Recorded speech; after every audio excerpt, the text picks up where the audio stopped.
I came home from a 3-week work trip to find my front door key would not turn.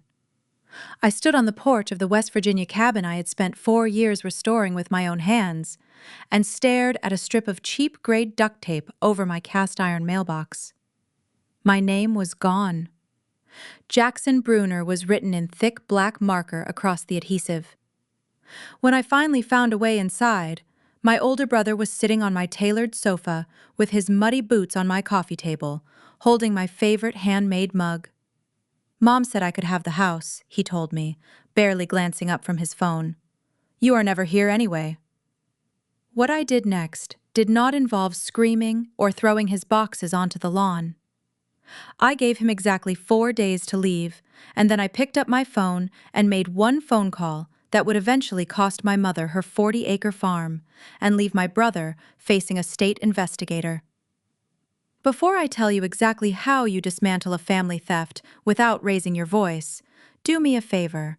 If you have ever been the responsible sibling who gets punished for being independent, please like this video and subscribe to Zara Told Stories. I read every single comment, so tell me your age, where you are listening from, and what time it is right now. My name is Caroline Bruner. I am 32 years old, and by trade I am an environmental compliance auditor for a regional timber corporation. My daily life revolves around hunting discrepancies. I find the hairline fractures in corporate supply chains, the missing permits, the silent structural errors before an entire system caves in. My brain is trained to spot when a single ledger entry is out of alignment. Right now, my entire reality was out of alignment. The autumn wind coming off the New River Gorge carried the sharp scent of damp pine and wood smoke biting through my canvas work jacket as I stood on my own front porch. I rattled the brass handle again. The internal pins refused to yield. The locks had been changed. I walked around to the side mudroom entrance. The electronic keypad was dead, the battery intentionally removed. I knelt in the damp soil near the foundation and dug out a physical spare key I kept buried under a smooth river stone. The deadbolt slid back with a heavy thud. I pushed the oak door open and stepped inside. The scent of stale beer and unfamiliar cologne hit me first. Jackson sat slouched in my living room. He is my older brother, the golden child of our Appalachian family. A man whose failed tourism outfitter businesses were constantly subsidized by our parents. He rested his heels on the reclaimed oak coffee table I had built. He was scrolling through his smartphone, dangling my ceramic mug from his fingers like a cheap souvenir. He blinked slowly when I walked into the room and dropped my heavy canvas duffel bag onto the floor. "Oh, you're back early," he said, taking a slow sip of whatever he was drinking. I stared at the mud flaking off his boots onto my furniture. "What are you doing in my house, Jackson?" He shrugged, turning his attention back to his glowing screen, treating my sudden appearance in my own home as a mild interruption. "Mom said I could have the place. You are always traveling for that corporate job. You are never here." He said it with the casual confidence of a man who had never been told no. In his mind, because I was the workhorse sister who traveled for a living, my property was simply unused family inventory waiting to be reassigned to the son who needed it more. I did not scream. I did not demand an emotional explanation. Auditors do not react to sudden disasters. We catalog the damage. My eyes swept the living room, absorbing the scuffed floorboards and the haphazardly stacked cardboard boxes shoved into the corner. I scanned my antique writing desk against the far wall. The brass reading lamp was there, but the smooth silver rectangle of my backup iPad was missing from its usual charging dock. I filed that detail away. "You have until Sunday," I said. My voice emerged flat and steady, a stark contrast to the cold adrenaline pumping through my chest. "Be gone by noon." Jackson scoffed, rolling his eyes, as if I were a nagging roommate. "Come on, Caroline. Do not make this a whole thing. Mom already handled the paperwork." I did not ask him what paperwork. If you ask a liar for the truth, They just give you a different version of the lie. I turned around, picked up my duffel bag, and walked back out into the crisp mountain air. Pausing on the edge of the porch, I pressed my bare palm against the scarred cedar doorframe. I had sanded that rough wood by hand, spending countless weekends breathing life back into this forgotten shell of a cabin. Touching it now felt like finding a stranger wearing my clothes. It was a profound, quiet violation. I drove down the winding mountain road and checked into a sterile motel near the highway. Sitting on the edge of a stiff, floral-patterned mattress, I pulled my laptop from my bag and flicked the screen open. A physical takeover of a real estate property does not happen in a vacuum. It requires a signature. It requires a paper trail. If my family wanted to forge a new reality, they had chosen the wrong opponent to test. I opened my browser and began the hunt. The hum of the motel air conditioning unit rattled behind me, circulating a faint smell of industrial cleaning solution that failed to mask decades of stale cigarette smoke. A flickering neon sign outside cast a jagged red shadow across the threadbare carpet. I sat cross-legged on a mattress that felt like a slab of concrete. The blue light of my laptop screen illuminated my face in the dark room. I was miles away from the warm cedar walls and the crackling stone fireplace of the home I had built with my bare hands. The adrenaline that had kept my spine rigid during the confrontation with my brother was slowly draining away, replaced by a hyper-focused, calculating silence. I am an auditor. When an ecosystem is poisoned, I trace the toxins back to the source. My family had poisoned my sanctuary. It was time to find the leak. I navigated my browser to the Fayette County Recorder of Deeds public access portal. In my profession, paper trails are the veins of the truth. Corporate executives often believe they can hide their negligence behind smiles and handshakes, but the numbers never lie. A misdated invoice, a missing permit, an unauthorized transfer, these are the breadcrumbs that lead to the guillotine. My mother and brother clearly believed they could outsmart me in the very arena where I make my living. I typed my property identification number into the gray search bar. The digital hourglass spun, mocking my patience. The database populated a list of recorded documents attached to my parcel. At the bottom of the screen sat my original warranty deed from 4 years ago, the glorious piece of paper I had signed the day I took ownership of a rotting abandoned shell and promised to bring it back to life. But right above it, sitting at the top of the ledger, was a new entry. Document type, quitclaim deed, grantor, Caroline Bruner, grantee, Jackson Bruner. The filing fee was marked paid. The status was listed as active. My finger hovered over the trackpad. I clicked the hyperlink to download the scanned image of the document. The digital file loaded, filling my screen with black text on white background. My eyes instinctively jumped to the top right corner, hunting for the county clerk official intake timestamp. The shock of what I saw made the breath catch in my throat. The document was not filed yesterday. It was not filed last week while I was away. The date stamped in faded red ink was exactly 62 days ago. 2 full months. The gears in my analytical mind shifted, assembling the timeline. Why 2 months? Why file the paperwork in the spring and wait until the late summer to move Jackson and his muddy boots into my living room? The logic crystallized with sickening clarity. 2 months ago was the exact week I received the finalized schedule for my Deep Woods environmental rotation. My mother had filed the transfer early to let the paperwork settle deep into the county system, avoiding any sudden automated alerts or red flags. Then she waited. She waited for my scheduled 3-week absence to initiate the next phase of the plan. A physical takeover is noisy, but a drive-by appraisal from a bank is silent. An appraiser could park on the gravel road, photograph the exterior, note the new roof and the custom windows I had installed, and finalize a valuation without ever alerting the actual owner, because on paper, the owner was supposed to be Jackson. I scrolled down the digitized page, reading the boilerplate legal text.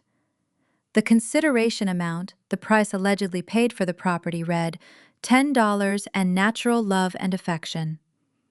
A hollow, jagged sound escaped my throat, echoing off the cheap motel walls. Natural love and affection. Those were commodities my mother Beverly had always kept under strict lock and key, rationing them out only when it suited her narrative. Growing up, the hierarchy in our Appalachian household was rigid and unspoken. Jackson was the heir apparent, the charismatic boy with the winning smile who was destined to build a local empire. Instead, he built a mountain of liabilities. He launched a river rafting outfitter business that collapsed in 2 seasons due to sheer negligence. Our parents quietly took out a second mortgage on their own home to cover his unpaid vendors and shield him from bankruptcy. When he decided he wanted to run a guided hunting service, they drained a significant portion of their retirement savings to buy him a fleet of expensive side-by-side off-road vehicles. Those vehicles ended up rusting in a field. I was the reliable counterpart. I put myself through college working night shifts at a logistics hub, sleeping 4 hours a day, refusing to ask them for a dime. I bought a rotted cabin at a tax auction and spent my weekends replacing floor joists, running copper wire and inhaling sawdust, all while my parents bought Jackson a luxury truck to help his self-esteem. My independence was never celebrated. It was treated as a convenient excuse to ignore me. I was the workhorse, expected to pull my own weight in silence. Jackson was the show pony, meant to be admired and protected from the elements. And now, the show pony was lounging on my tailored sofa, claiming the stable I had built from scratch. My focus returned to the laptop screen. I zoomed in on the bottom half of the page, where the grantor signature line hovered above my printed name. The name was there, but the ink strokes told a different story. I am left-handed. My writing angles sharply to the left, consisting of rigid, blocky letters born from years of filling out cramped inspection forms. The ink on the screen leaned heavily to the right, full of sweeping, dramatic loops. The capital letter curled back on itself in an elegant, practiced motion. The double consonants in my last name bounced like a cursive heartbeat. I knew that handwriting as intimately as I knew my own reflection. I had seen those exact loops on every childhood permission slip, every grocery list magnet on the fridge, every holiday card sent to distant relatives. It was my mother and her signature. Beverly had leaned over a desk, holding a pen, and deliberately forged my identity to strip me of my most valuable asset. The betrayal shifted forms. It evolved from a sharp, blinding emotional sting into a cold, clinical certainty. My mother had not just overstepped a familial boundary. She had crossed into the territory of a serious felony. But a forged signature on a piece of paper is a hesitant argument in the eyes of the law. It requires handwriting experts, civil litigation, and a lengthy court battle to disprove. I needed the mechanism that made the document legally binding. I needed the seal. I dragged my trackpad down to the bottom left corner of the document. Pressed firmly into the paper resting right next to my mother and her counterfeit signature was a black ink stamp. An official state commission seal. I leaned closer to the glowing screen, squinting to read the small circular text surrounding the state emblem. Irene Vance, Notary Public, State of West Virginia. My commission expires in 3 years. Irene Vance. I recognized the name immediately. She was a fixture in our small mountain town, an insurance agent who played piano at the Methodist church my parents faithfully attended. She was the kind of woman who baked casseroles for grieving families, organized the annual autumn bake sale, and knew everyone by their first name. Why would a respectable, community-oriented woman risk her state license, her pension, and her freedom to participate in a brazen real estate heist? A novice would look at that official stamp, pick up their phone, and dial the local police dispatcher. They would scream into the receiver that their family had stolen their house. But I know exactly how law enforcement operates in these tight-knit rural jurisdictions.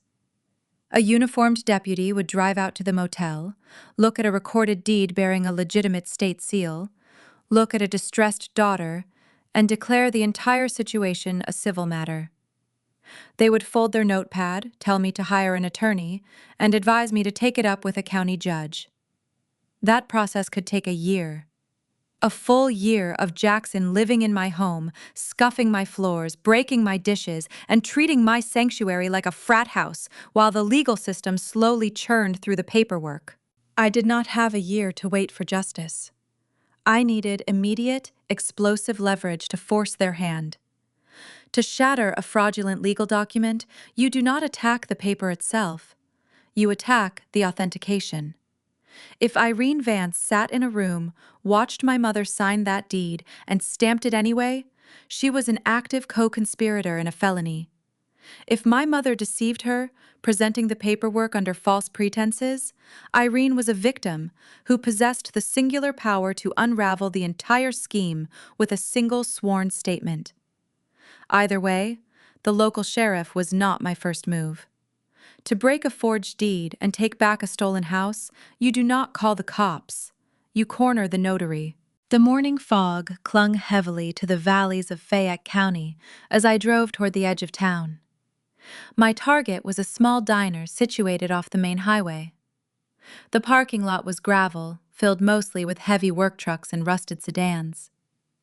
I parked my car near the back and sat behind the steering wheel for a long moment, reviewing the printed copy of the forged quitclaim deed resting on the passenger seat. My hands were perfectly steady. The initial shock of finding my brother in my living room had burned away entirely, leaving behind the cold, calculating focus I used every day to dissect corporate supply chain failures. I was no longer a betrayed sister. I was an auditor conducting a field investigation. I stepped out of the car and walked into the diner. The air inside smelled of fried bacon, stale coffee, and industrial floor cleaner. A bell jingled above the door, announcing my arrival to a room full of locals clustered in worn red vinyl booths. I scanned the perimeter. It did not take long to spot her.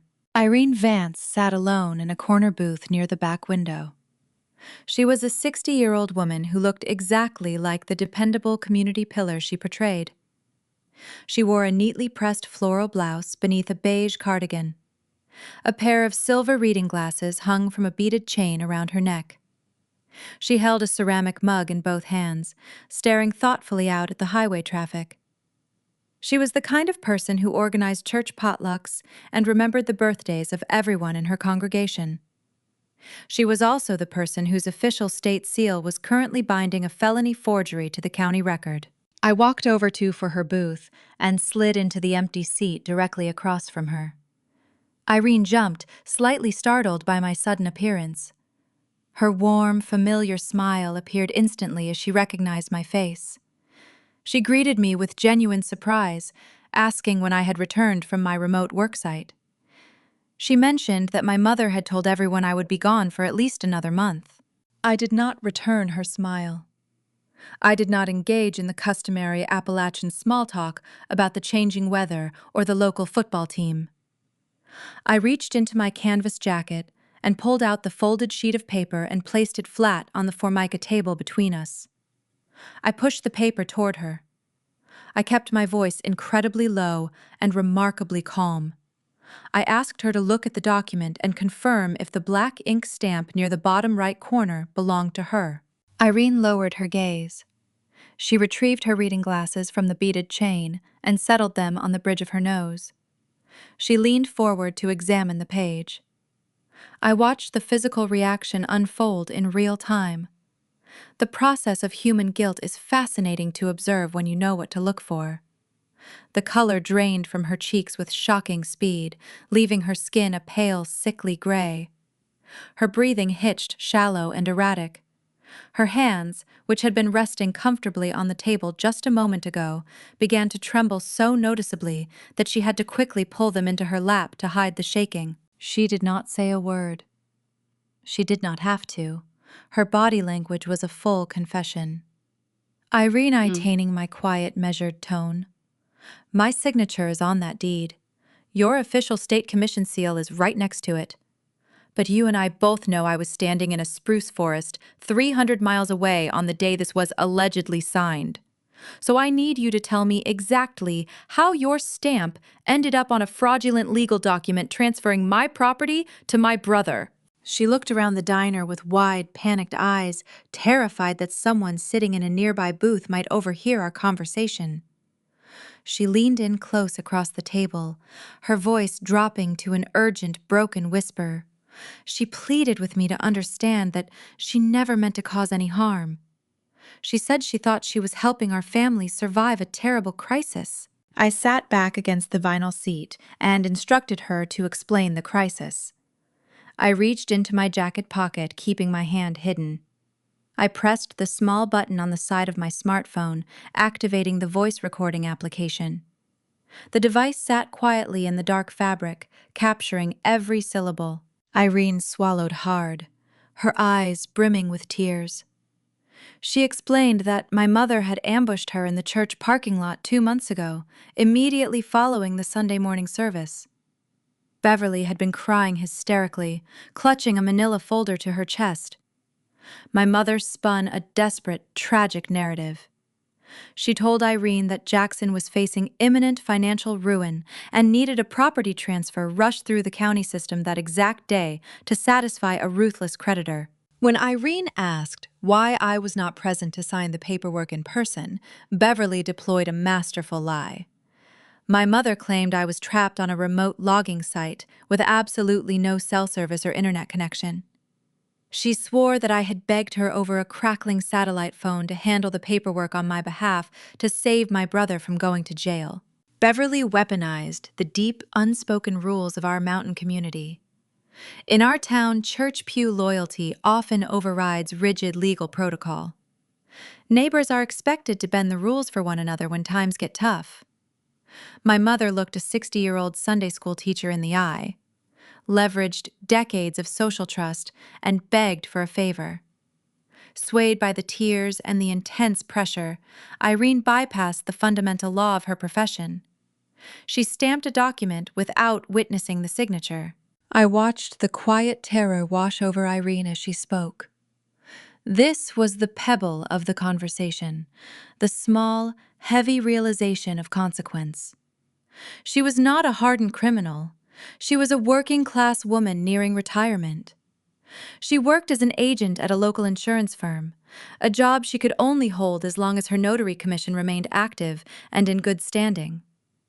If the state regulatory board discovered she had authenticated a forged real estate deed, she would not just face steep fines or potential criminal charges, she would lose her career, her pension, and her reputation in the community she cherished. She had risked her entire livelihood because she could not say no to a weeping mother in a church parking lot. "I feel terrible, Caroline," she whispered, wiping a tear from her cheek with a trembling finger. "Your mother swore to me it was a family emergency. She said you already knew all about it. Please do not report my seal to the state board. It will ruin me." I did not offer her comfort. I did not reach across the table to hold her hand. My phone was recording a pristine audio file of a state official admitting to gross negligence and complicity in fraud. I had secured the leverage I needed to break the quitclaim deed. The county clerk would have no choice but to void the transfer once I submitted the recording to an attorney. I had effectively won my house back in less than 24 hours. I prepared to slide out of the booth, intending to leave Irene with her guilt and take my evidence straight to a lawyer. But as I reached for the printed deed on the table, Irene spoke again, her voice frantic, desperate to clear her conscience completely before I walked away.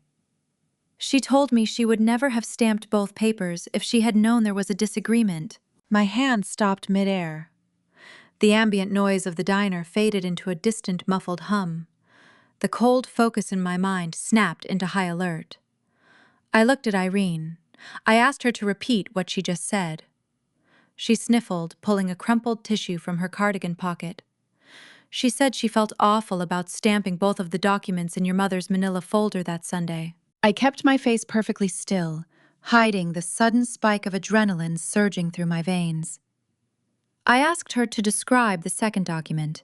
Irene wiped her nose and tried to recall the details. She said it was a thick stack of pages heavily formatted. It looked like standard commercial lending paperwork. She remembered seeing the logo for a regional commercial bank at the top of the first page. Beverly had forged my signature on that document as well, and Irene had dutifully pressed her official state seal onto the final authorization line. The blood in my body turned to ice. The stolen cabin was not the endgame. The physical invasion of my property, the boxes in my living room, the muddy boots on my furniture, all of it was just a smokescreen. A quitclaim deed only transfers the title of a property. It does not generate liquid cash. But a commercial banking authorization form wrapped around a freshly transferred piece of real estate meant only one thing. My mother had not just stolen the deed to my home. She was using the stolen deed as collateral to borrow an enormous sum of money. The theft of the cabin was merely the first step in a much deeper, far more devastating financial crime. And whatever debt Jackson had managed to rack up, it was large enough to force my mother to commit wire fraud. If I wanted to save my future, getting my house back was no longer enough. I had to find out exactly how much money they had stolen in my name. I pushed through the glass doors of the diner, leaving Irene Vance sitting in a worn vinyl booth with the ruins of her conscience. The brisk morning air hit my face, carrying the metallic scent of approaching rain from across the valley. My boots crunched over the gravel parking lot as I walked to my rental car. I slid behind the steering wheel, gripping the leather so tightly my knuckles turned white. A commercial banking authorization form. The words echoed in the confined space of my vehicle. My mother had not just forged a property transfer. She was using my stolen real estate to secure a loan. To decipher the mechanics of this financial maneuver, I needed intelligence. A bank does not issue commercial funds based on a single stamped piece of paper. There is a rigorous underwriting process. There are character references, financial histories, and social proofs required to move that kind of capital. I needed to understand what alternate reality my family had constructed to support their application. I needed someone inside the local echo chamber. I pulled my phone from my canvas jacket and scrolled through my contacts until I found my cousin Megan. Megan operates a small hair salon in the center of town.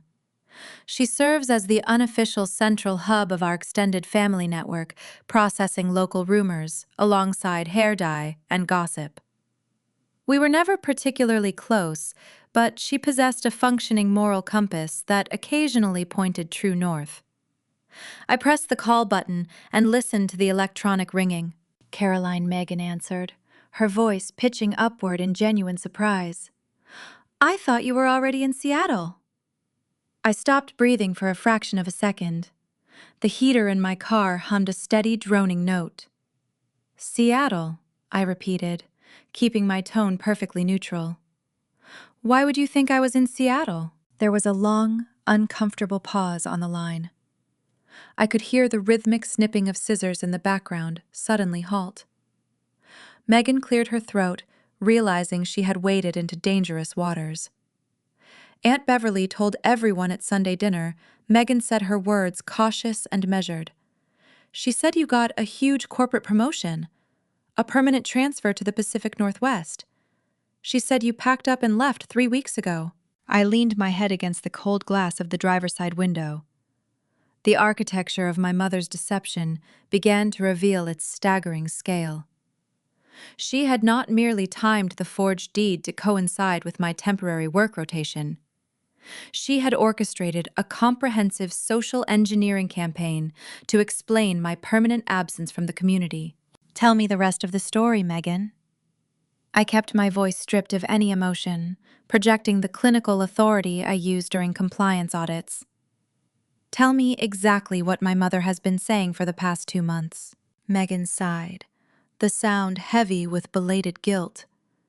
She told the whole congregation that you felt terrible about leaving the cabin empty. She painted this beautiful picture of you, wanting to bless your brother. Beverly said you generously gifted the house to Jackson and Audrey so they could have a proper place to raise the new baby. We all thought it was the sweetest thing you had ever done. The puzzle pieces snapped together with horrifying precision. My mother had spent 8 weeks slowly poisoning the family well. She fed them a narrative that flawlessly aligned with their preconceived notions. In their eyes, I was the cold corporate sellout, always prioritizing my career over my Appalachian roots. Jackson was the struggling noble father to be perpetually down on his luck, but rich in charm. Audrey, his pregnant wife, served as the ultimate sympathetic prop. By framing the theft as a generous donation to a growing family, Beverly ensured that no one in town would question the moving trucks backed up to my porch. The community was not ignoring a crime. They were celebrating a miracle. I asked Megan if Jackson had found a new job to support this growing family. My cousin let out a short, cynical laugh. "You know Jackson," she said. "He talks a big game, but nothing ever pans out. Honestly, I think Aunt Beverly is more stressed about money right now than he is. She came into the salon last Tuesday and practically had a breakdown in my chair. She was complaining about the property taxes on the old 40-acre farm. You know, that land your grandfather left her? She said the state reassessed the value and the tax burden is crushing them. She literally told me she needed a financial miracle to keep the farm from going to auction. I logged that detail into my mental ledger. A 40-acre inherited farm, crushing tax debt, a desperate need for capital. The motive for the commercial loan was crystallizing. My mother was not just bailing out her golden child. She was trying to save her own sinking ship. Megan rambled for another minute, apologizing for not calling me directly to confirm the news. I assured her it was fine and ended the connection. I dropped the phone into the passenger seat and stared out the windshield at the gray, overcast sky. A familiar, suffocating pressure settled over my chest. It was the ingrained conditioning of my childhood, a heavy, invisible blanket urging me to surrender. For 32 years, my role in the Bruner family was to swallow the unfairness. I was the shock absorber. When Jackson wrecked a car, I picked up extra shifts to cover my own tuition. When my parents skipped my college graduation to attend his amateur fishing tournament, I smiled for the photos and pretended it did not hurt. The unspoken rule of our bloodline demanded that I sacrifice my peace to maintain theirs. A quiet voice in the back of my mind whispered the coward's way out. "Let them have the cabin. You have a good salary. You can buy another house. Do not destroy your pregnant sister-in-law. Do not send your mother to a jail cell. Just walk away and keep the peace." I closed my eyes and focused on the physical sensation of the leather steering wheel under my calloused hands. I forced myself to remember the nights I spent sleeping on a dusty mattress on the floor of that cabin, breathing in plaster dust while I saved pennies to buy drywall. I remembered the exact shade of the cedar trim I had restored. I pushed back against the conditioning. I refused to let my righteous anger dissolve into passive submission. They did not want my blessing. They wanted my equity. I turned the key in the ignition, shifted into drive, and drove straight back to the sterile motel room. Once inside, I secured the deadbolt and walked over to the small laminate desk. I opened my heavy, encrypted work laptop. If my mother had secured a commercial loan using my stolen property as collateral, the underwriting department of that bank would have required more than just a forged deed. They would require proof of income. They would need to verify the financial stability of the person whose name was technically attached to the asset. I connected to the secure corporate virtual private network.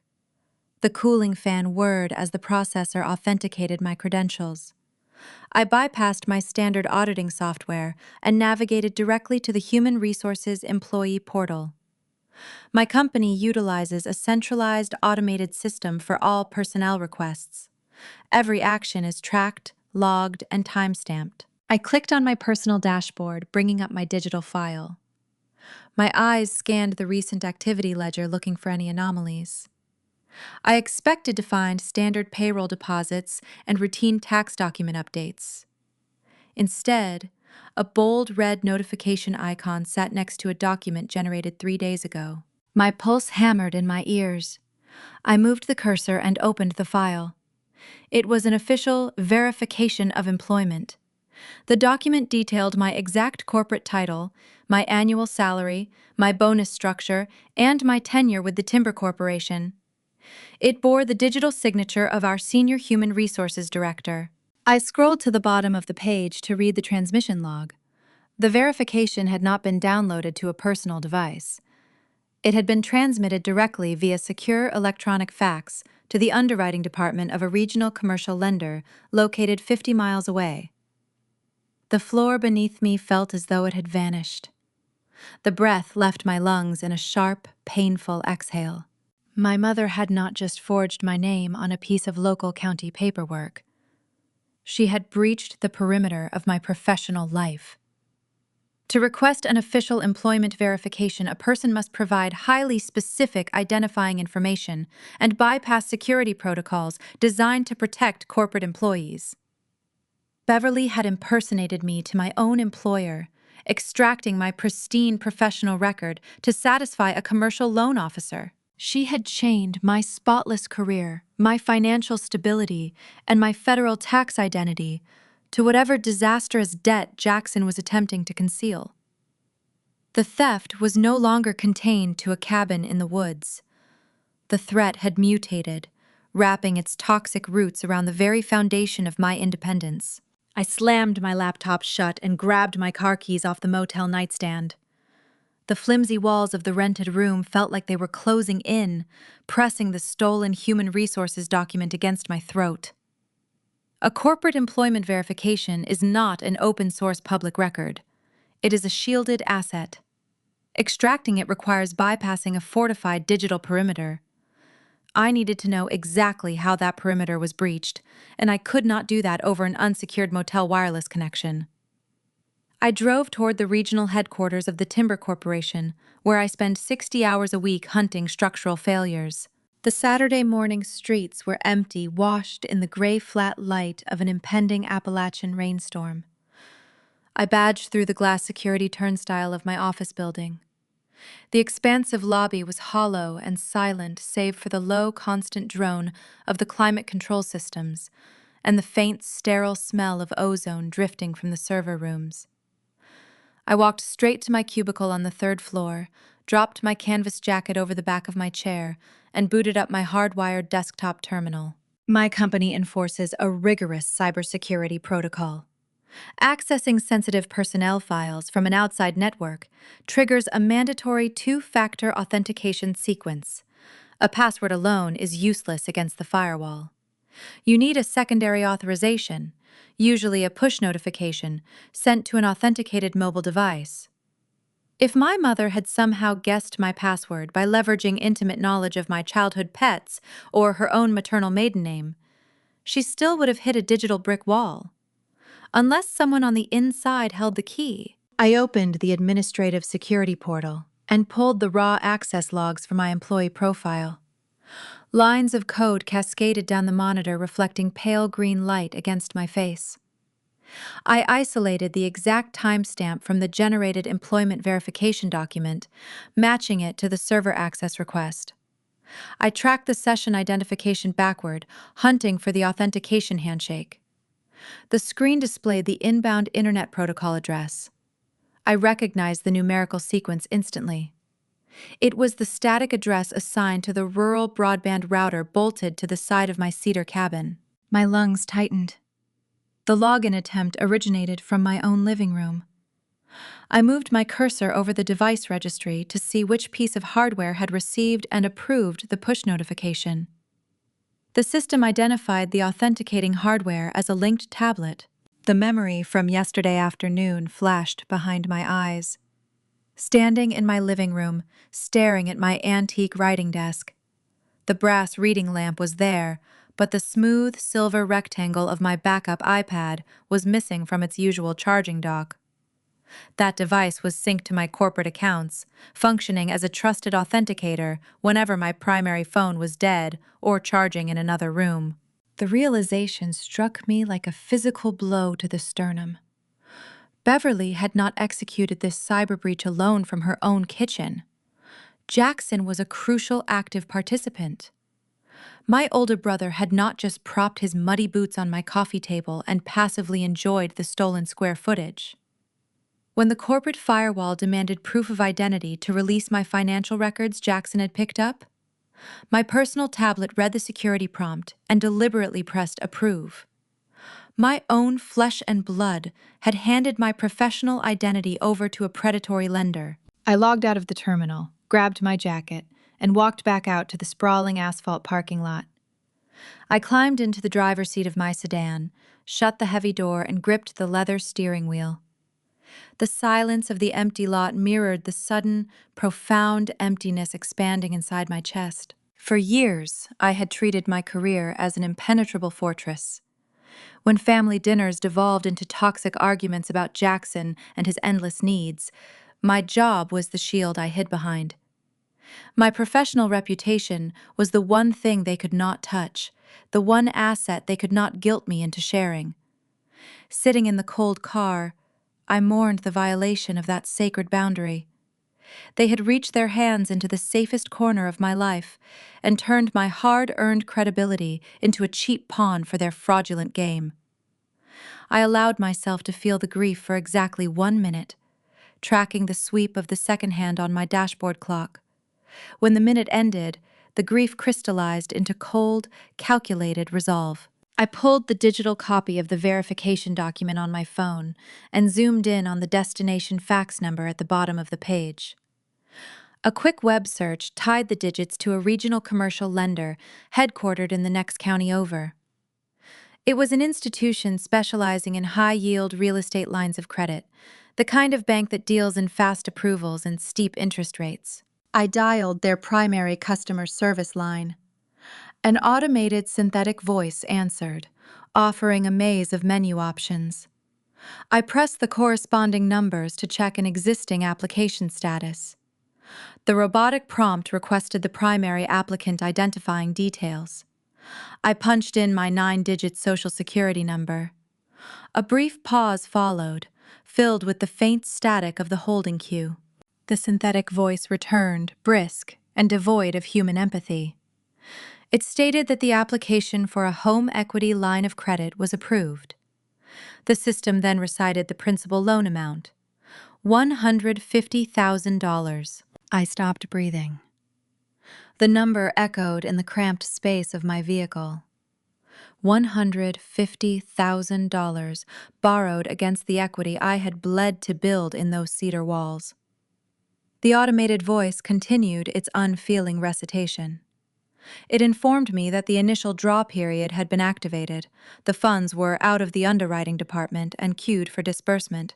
I pressed the 0 key rapidly, trying to reach a human representative, but a weekend recording reminded me that the main offices were closed until Monday. I navigated back to the automated status menu, listening closely to the final prompt. The synthetic voice delivered the ultimate, devastating timeline. The approved funds were scheduled for a direct wire transfer to the destination account on Monday morning at 9 o'clock Standard Time. The trap was fully set, and the fuse was burning down to the final wire. I had less than 48 hours to stop a 6-figure financial hemorrhage. If that money hit my brother's account, it would scatter to a dozen anonymous creditors before the ink on my fraud affidavit even dried. I lowered the phone to my lap and stared out at the gathering storm clouds over the mountains. The game had escalated from a property dispute to a high-stakes heist, and the ticking clock left no room for hesitation. The first heavy drops of an Appalachian rainstorm struck the windshield of my sedan, blurring the view of the empty corporate parking lot. I sat in the driver's seat, with my hands resting on the steering wheel, watching the water pool and streak across the glass. The chilling synthetic voice from the automated banking system still echoed in my ears. $150,000. People do not steal that specific amount of money on a whim to fund a luxurious lifestyle. They steal that kind of capital because a very specific, very dangerous fire is burning in their financial records, and they need a deluge of cash to put it out. I needed to know the exact shape of the fire my mother and brother were trying to extinguish. I reached over, grabbed my laptop from the passenger seat, and balanced it on the center console. I tethered the computer to my cellular data network, bypassing any corporate firewalls that might log my search history. As an auditor, I know that civil litigation and financial ruin always leave a public stain. I navigated to the West Virginia State Judiciary Public Access Portal and typed my brother's legal name into the defendant search bar. The digital hourglass spun for a few seconds before generating a list of results. Jackson had always lived on the edge of financial stability, boasting about his tourism outfitter ventures while secretly drowning in overdue invoices. But the court docket displayed on my screen went far beyond unpaid utility bills or simple credit card debt. At the very top of the ledger sat an enormous default judgment, entered just 4 weeks ago. The plaintiff was Apex Industrial Leasing, a prominent commercial conglomerate headquartered in Charleston. I opened the summary report and read the details of my brother's latest catastrophic failure. Jackson had decided to pivot from his ruined whitewater rafting business into timber transport. He had signed commercial leases for 2 heavy-duty logging skidders and an articulated transport truck. It was a high-overhead operation that required strict logistical discipline, a trait Jackson famously lacked. According to the court filings, he had defaulted on the equipment payments 6 months into the contract. When Apex Industrial Leasing sent recovery agents to repossess the machinery, they discovered Jackson had sold off several essential mechanical components for scrap cash. Worse, he had attempted to stall the leasing company by writing a series of substantial corporate checks that bounced across state lines. The civil docket was accompanied by a severe criminal warning. The local prosecutor was preparing to file felony charges against Jackson for passing worthless instruments. He was not just facing bankruptcy. He was staring down a very real threat of wearing a prison uniform. The timeline fell into perfect, horrifying alignment. My mother had forged the quitclaim deed to transfer the cabin into Jackson's name, creating a seemingly debt-free asset. Then they used my stolen human resources credentials to secure a home equity line of credit against my property. The $150,000 loan was the exact amount required to satisfy the Apex Industrial Leasing judgment, cover the legal penalties, and keep Jackson out of a county jail cell. A sharp, unyielding curiosity gripped me. The narrative made sense, but a crucial missing variable bothered my analytical mind. Commercial equipment leasing companies are notoriously predatory and incredibly thorough. They do not hand over 6 figures worth of heavy logging machinery to an applicant with a history of failed tourism businesses unless the risk is mitigated. Jackson possessed a terrible credit score and 0 liquid assets. How did he convince a corporate underwriter to approve the initial equipment lease 2 years ago? I picked up my smartphone and dialed the contact number listed for the plaintiff on the public court docket. A gruff, impatient voice answered the line, identifying himself as a senior recovery agent named Miller. I introduced myself simply as Caroline, stating that I was calling regarding the Jackson Bruner judgment and attempting to untangle his legal affairs. Miller let out a harsh, cynical laugh that crackled through the phone speaker. He told me that Jackson was out of time and out of luck. He stated that the local sheriff was already holding the paperwork for a criminal warrant. I maintained a professional, detached tone, explaining that I was reviewing the civil docket to understand the scope of the debt. Miller cut me off abruptly. His voice shifted from cynical to openly hostile. He told me he did not care about my brother or his sob stories. He said Jackson was a lost cause, a deadbeat who thought he could hide his assets to avoid a judgment. Then the recovery agent delivered a sentence that caused the temperature in my car to plummet. "I do not care about Jackson," Ms. Bruner Miller sneered over the line. "I care about you. Your brother might be going to jail, but your name is on the personal guarantee. We are coming after your wages on Monday morning." The air vanished from my lungs. My vision narrowed to a pinpoint. I asked the agent to clarify his statement, my voice barely more than a hollow whisper. Miller sounded annoyed, as if I were playing a tedious game. He rattled off a sequence of 9 numbers. It was my exact Social Security number. He stated that 2 years ago I had signed a binding commercial guarantee offering my personal credit and my future earnings as collateral for the heavy logging equipment. He said the original signed contract was sitting on his desk, bearing my distinct signature. The phone slipped a fraction of an inch in my sweaty palm. The fraud had not started with the theft of my cabin 2 months ago. The betrayal was deeply rooted in the past, a slow-acting poison that had been running through my financial veins for 2 years. My brother had stolen my identity long before my mother ever thought to forge a property deed. They had worked together to use my pristine credit history to launch his doomed timber venture. When the venture collapsed, they knew the leasing company would eventually come after the guarantor. They knew Miller would garnish my wages and seize my assets. The forged cabin deed and the home equity loan were not just a bailout for Jackson. They were a desperate, convoluted cover-up designed to pay off the debt before I ever found out my identity had been hijacked. I ended the call without saying another word. I sat in the silent car, listening to the rain pound against the metal roof. The last lingering shred of familial loyalty, the tiny ingrained voice that always urged me to seek a peaceful resolution, withered and died. My family had viewed my life as a harvestable resource. I was no longer a daughter or a sister. I was an extraction site. I picked up my phone again. The time for gathering intelligence was over. It was time to sever their supply lines. I dialed the fraud department of the 3 major credit bureaus in rapid succession. I did not ask for a temporary alert.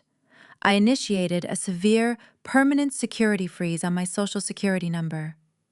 I locked every digital door, ensuring that no new accounts, loans, or credit checks could be authorized without a specific, rotating personal identification number that only I possessed. Next, I called the regional commercial lender that held the approved home equity loan. I bypassed the automated system and navigated directly to their high-priority fraud prevention hotline. I spoke to a risk management officer, providing my identifying details and stating unequivocally that the pending loan was secured using a forged property deed and a stolen corporate employment verification. I ordered a hard freeze on the $150,000 disbursement. The officer immediately flagged the account, halting the wire transfer scheduled for Monday morning. The money was trapped. The fire burning in my brother's financial records would not be extinguished by my equity. I put the vehicle into gear and drove out of the corporate lot, heading toward the business district of the nearest city. I needed a legal weapon, someone who did not care about Appalachian family dynamics or church pew reputations. I needed a predator. I walked into the polished mahogany reception area of a high-end real estate litigation firm and demanded to speak with an available partner. 10 minutes later, I sat across a vast glass desk from a man named Elias Thorne. He was a sharp, clinical litigator who wore a tailored suit and exuded a quiet, intimidating competence. I did not waste his time with emotional backstories. I laid out the certified property records, the digital footprint of the human resources breach, and the details of the identity theft regarding the equipment lease. Elias Thorne reviewed the documents with cold efficiency. He did not offer me pity. He offered a tactical strike. He began drafting an emergency fraud affidavit to cloud the title of the cabin, a legal maneuver designed to paralyze any further property transfers. He outlined the steps to formally contest the commercial guarantee held by Apex Industrial Leasing. For the first time since I found the changed mailbox, I felt the heavy, comforting weight of armor settling over my shoulders. I sat in a leather guest chair in the law office, watching Elias type the final clauses of the affidavit. The quiet scratching of rain against the large office windows provided a steady rhythm to the legal machinery grinding into motion. My smartphone buzzed in my coat pocket, breaking the silence. I pulled the device out and glanced at the glowing screen. A new text message had arrived.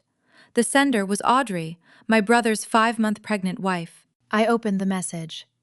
The text was filled with bright, cheerful emojis, projecting an image of domestic bliss that was built entirely on a foundation of felonies. "Hey, Caroline," the message read. "We are hosting a family housewarming this Sunday at the cabin to celebrate your incredibly generous gift. My parents are driving in, and your mom is making her famous roast. We would love it if you came by, so everyone can thank you in person. See you at 2 o'clock. I stared at the glowing words. The sheer audacity of the trap was breathtaking. My mother had orchestrated a public social event to corner me. She invited extended relatives and Audrey's affluent, respectable parents to witness the celebration of my alleged generosity. Beverly believed that if she surrounded me with innocent bystanders and a pregnant woman, I would never dare to cause a scene. She thought my lifelong conditioning to keep the peace would force me to smile, accept their gratitude, and silently surrender my home and my identity to protect the family reputation. She thought I was still the obedient shock absorber. She did not know I had spent the afternoon building a guillotine. I typed a brief, polite response, ensuring my tone betrayed none of the violence brewing in my chest. "I will be there Sunday," I replied. "We have a lot to talk about." I parked my rental sedan at the bottom of the gravel driveway, keeping the engine quiet as I approached the property. The afternoon sun cast long, amber shadows through the surrounding pine trees, illuminating the cedar siding of the cabin I had brought back from the brink of decay. My attorney was currently drafting the emergency fraud affidavit to freeze the title, but I needed a physical reason to cross the threshold one more time before the weekend. I needed to look my enemies in the eye and map the battlefield. My alibi was simple. The mountain nights were growing colder, and I needed to retrieve my heavy winter gear from the hall closet. I unlocked the front door using the spare key I had dug up from the garden the day before. The familiar scent of aged wood and cold ash in the stone fireplace greeted me, but it was overlaid with the sharp chemical odor of fresh interior latex paint. I followed the smell down the short hallway toward the room that used to be my home office. For 4 years, that space had held my drafting table, my filing cabinets, and the quiet solitude I required to review dense corporate compliance reports. I paused in the doorway. The drafting table was gone, replaced by a stack of unassembled wooden crib pieces. The floor was covered in canvas drop cloths, and blue painter tape traced the edges of the original oak baseboards. Standing in the center of the room was Audrey Jackson's wife. She was 5 months pregnant, wearing a pair of paint-splattered denim overalls over a bright yellow maternity shirt. A stray streak of pale paint marked her cheek, and her hair was tied up in a messy knot. She was rolling a soft, muted hue onto the drywall, humming a quiet melody to herself. When she turned and saw me standing in the doorframe, her face broke into a radiant, overwhelming smile. She dropped the roller into the plastic tray, hurried across the canvas dropcloths, and wrapped her arms around my neck in a tight, emotional hug. "Caroline," she gasped, stepping back to wipe a tear from her eye with the back of her wrist. "I did not know you were coming by today. I was going to call you tonight." Her gratitude was palpable, vibrating in the narrow space between us. She looked around the half-painted room, her eyes shining with genuine joy. I cannot even begin to thank you for this, she whispered, her voice thick with unshed tears. When Jackson told me you were giving us the house, I broke down, crying in the grocery store parking lot. We were so terrified about bringing a baby into that tiny rented apartment. You saved us. You gave us a real future. I stood paralyzed, absorbing the profound weight of her deception. She was not a co-conspirator. She was a hostage who had been handed a script she believed was a love story. My mother and brother had constructed a flawless, benevolent narrative, portraying me as the generous aunt vacating her starter home to bless the expanding family.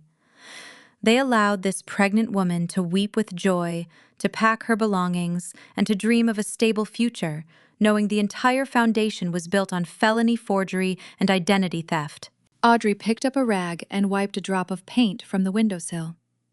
"Oh, before I forget," she said casually, turning back to face me. "I just emailed Jackson the wire instructions for Monday morning. The bank sent them over earlier today." My auditor instincts flared, sending a cold spike of adrenaline straight through my chest. For a terrifying fraction of a second, I looked at her flushed, smiling face and wondered if the naive routine was an act. If Audrey was the one organizing the wire instructions for the home equity line of credit, she was not a hostage at all. She was the architect of the theft. I kept my expression carefully neutral, modulating my tone to sound nothing more than politely curious. "Wire instructions?" I asked. "I thought Mom was handling all the administrative paperwork for the transfer." Audrey waved her hand dismissively, laughing at the bureaucratic hassle. "She is handling the deed stuff, but Jackson said we needed to cover the closing costs for the title company out of our own savings. He said it was the least we could do since you were gifting us the equity. I sent the routing numbers to his phone so he can authorize the payment on Monday before the deadline. It is a lot of money for us, but it is worth every penny to make this place ours." The suspicion evaporated, replaced by a hollow, sickening realization.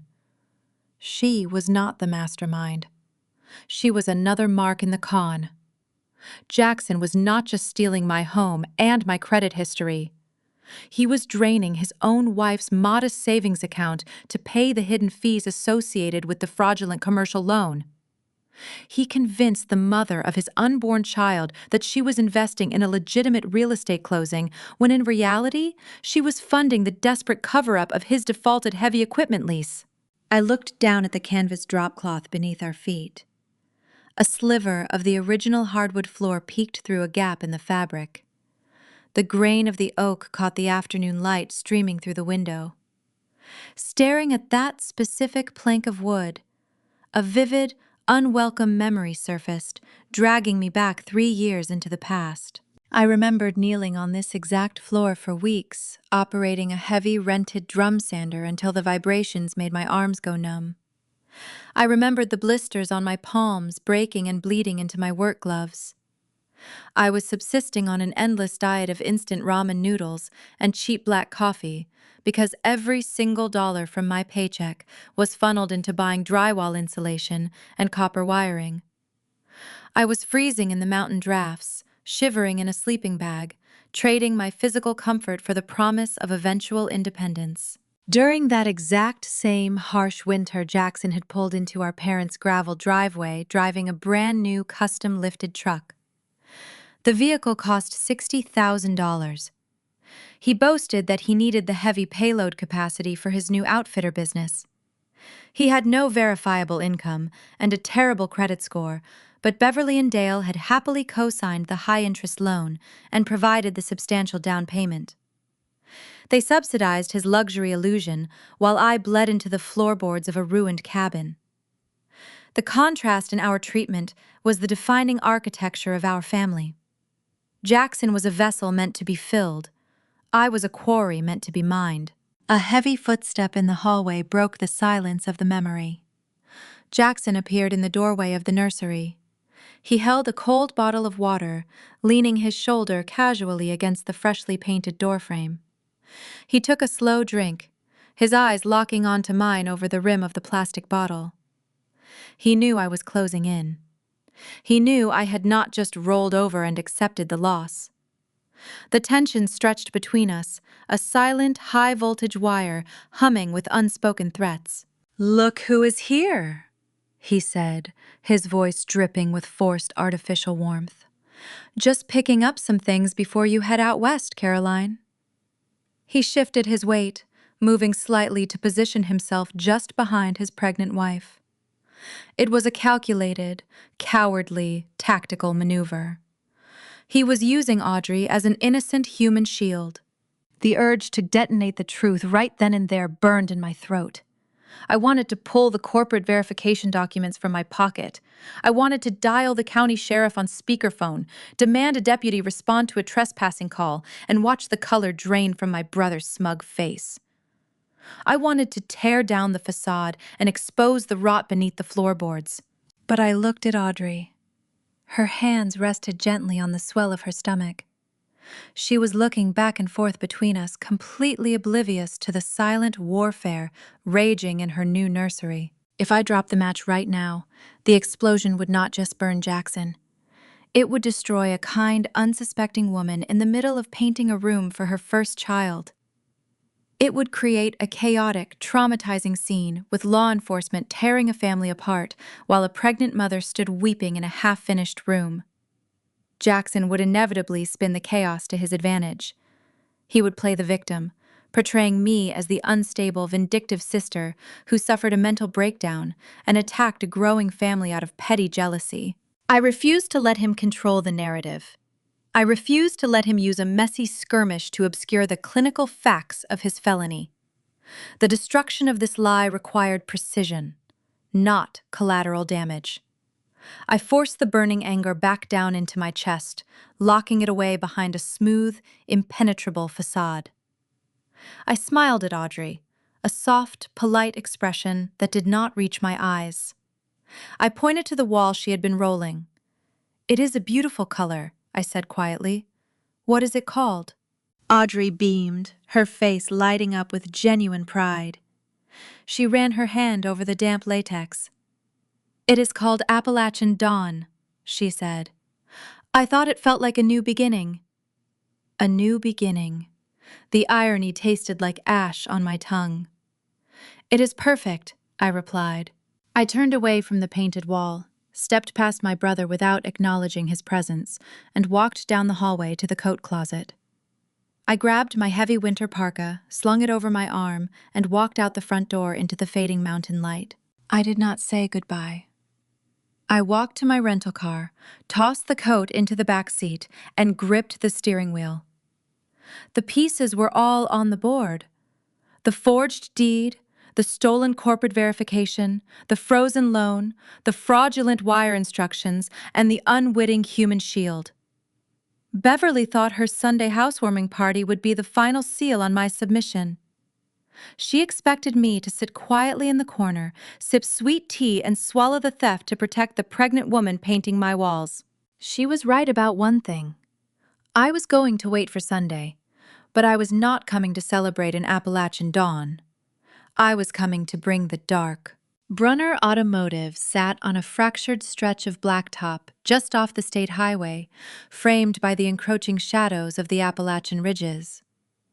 The air surrounding the garage always carried a distinct, heavy scent of burnt transmission fluid and damp pine needles. For 3 decades, my father had spent his days beneath hydraulic lifts, translating his quiet stoicism into the repair of broken alternators and grinding gears. Dale Brunner was a man who preferred the predictable logic of combustion engines to the unpredictable demands of human relationships. When a machine broke, you replaced the defective part. When his family fractured, he simply turned up the volume on the garage radio and buried his head under a hood. Driving onto the gravel lot, I noticed the dysfunction choking his livelihood. The front customer parking area was nearly empty, but the rear service bays were paralyzed. Looming inside the corrugated metal structures were 2 rusted, mud-caked logging skidders and the cab of an articulated transport truck. Jackson's failed timber venture. The leasing company had clearly tracked down my brother, dragged the disabled machinery away from whatever muddy hillside he had abandoned it on, and dumped the collateral here until the default judgment could be paid. The hulking yellow metal beast sat there leaking hydraulic fluid onto the concrete, taking up premium diagnostic space, bleeding my father's business dry, one lost customer at a time. I stepped out of my rental car, clutching a pristine manila folder against my canvas jacket. The rhythmic, deafening rattle of an impact wrench echoed from the lone, functioning service bay. I walked past a stack of bald tires and stepped into the dimly lit garage. Dale was hunched over the exposed engine block of a faded pickup truck. He wore his standard uniform, a faded blue work shirt with his name stitched over the breast pocket, stained with years of accumulated grease. I waited for the pneumatic tool to fall silent before I spoke his name. He flinched, pulling his head out from under the hood. He reached for a red shop towel hanging from his belt and began methodically wiping the black sludge from his knuckles. He did not look surprised to see me. He looked deeply, profoundly tired. His shoulders slumped under a weight that had nothing to do with manual labor. I did not offer a polite greeting. I walked over to his cluttered metal workbench, sweeping aside a handful of spark plugs and a greasy maintenance manual. I opened my folder and placed the 2 pieces of certified evidence flat on the steel surface. On the left, the quitclaim deed bearing my forged signature and Irene Vance's illegal state seal. On the right, the commercial banking authorization form detailing the pending $150,000 home equity line of credit. I watched his eyes scan the papers. I braced myself for the shock waiting, for the righteous anger of a father realizing his wife and son had committed a felony against his daughter. I expected him to demand answers, to throw the shop towel onto the floor, to march out to his truck and drive straight to the cabin to confront them. Instead, Dale let out a long, ragged sigh. He closed his eyes, pinched the bridge of his nose, and leaned back against the tool cabinet. He knew. The realization hit me with the force of a physical blow. He had known about the forgery. He had known about the identity theft. He had stood by while Beverly orchestrated the execution of my financial stability. "You let her do it," I said, keeping my voice dangerously level. "You watched my mother counterfeit a public document to steal the roof over my head." Dale refused to meet my gaze. He gestured weakly toward the back of the lot, pointing a stained finger at the towering, useless logging equipment clogging his workspace. "Do you see those machines out there?" he asked, his voice rough and defensive. "The collection agents dumped them here 3 weeks ago. They refuse to auction the scrap until the judgment is settled. Those bays are my entire income, Caroline. I cannot take in any commercial fleet repairs. I am losing thousands of dollars every week. If that junk does not move by the end of the month, the bank is going to foreclose on this shop." His motive laid bare, naked, and pathetic. He was not protecting Jackson out of blind paternal love. He was protecting his own survival. The commercial creditors were strangling his garage, and my stolen equity was the only oxygen available. He needed the bank wire to clear on Monday morning, so Jackson could satisfy the leasing conglomerate. Once the debt vanished, the repo men would haul the iron skeletons away, allowing Dale to resume his quiet, avoidant life. My credit score, my career, and my sanctuary were merely the acceptable collateral damage required to clean up his son's mess. "Just sign the papers and make it legal," Dale pleaded, finally, looking me in the eye. The desperation in his expression was sickening. "Beverly already filed the transfer. The loan is approved. If you just sign a retroactive consent form, the fraud goes away. The bank releases the funds, the creditors get paid, and this whole nightmare ends. You have a great corporate salary. You have benefits. You are young and smart. You can recover from a temporary financial hit. Jackson has a baby on the way and a criminal warrant hanging over his head. He will not survive a prison sentence. Please, Caroline, just absorb the blow. You are strong enough to take it." For 32 years, that exact phrase had been the invisible chain binding me to their dysfunction. You are strong enough to take it. It was the excuse they used to neglect me, the justification they deployed whenever they required my sacrifice. They conflated my resilience with an endless capacity for suffering. They believed my independence was a resource they could harvest whenever Jackson's incompetence threatened the family ecosystem. I stared at the man who had taught me how to change a tire, how to drive a manual transmission, how to rely on myself. He had taught me those skills not to empower me, but to ensure he never had to worry about my survival while he focused entirely on my brother. I gathered the documents from the greasy workbench and slid them safely back into the manila folder. I zipped my canvas jacket, feeling the cold mountain air sweeping into the open garage bays. "No," I said, my voice echoing off the corrugated metal walls. The single syllable hung in the air, sharp and final. Dale blinked, confused by the refusal. He took a step forward, raising his hands in a placating gesture, opening his mouth to deliver another round of guilt. I cut him off before he could form the words. "I am not setting myself on fire to keep Jackson warm." The color drained from my father's weathered face. The desperate pleading vanished, replaced by a grim, fearful certainty.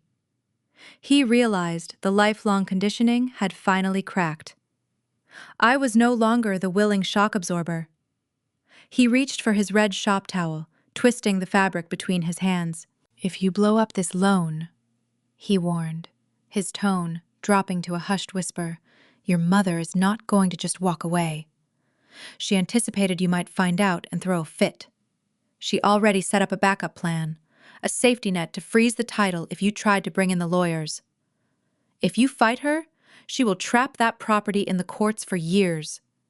You will never see the inside of that cabin again." I did not ask him to explain the threat.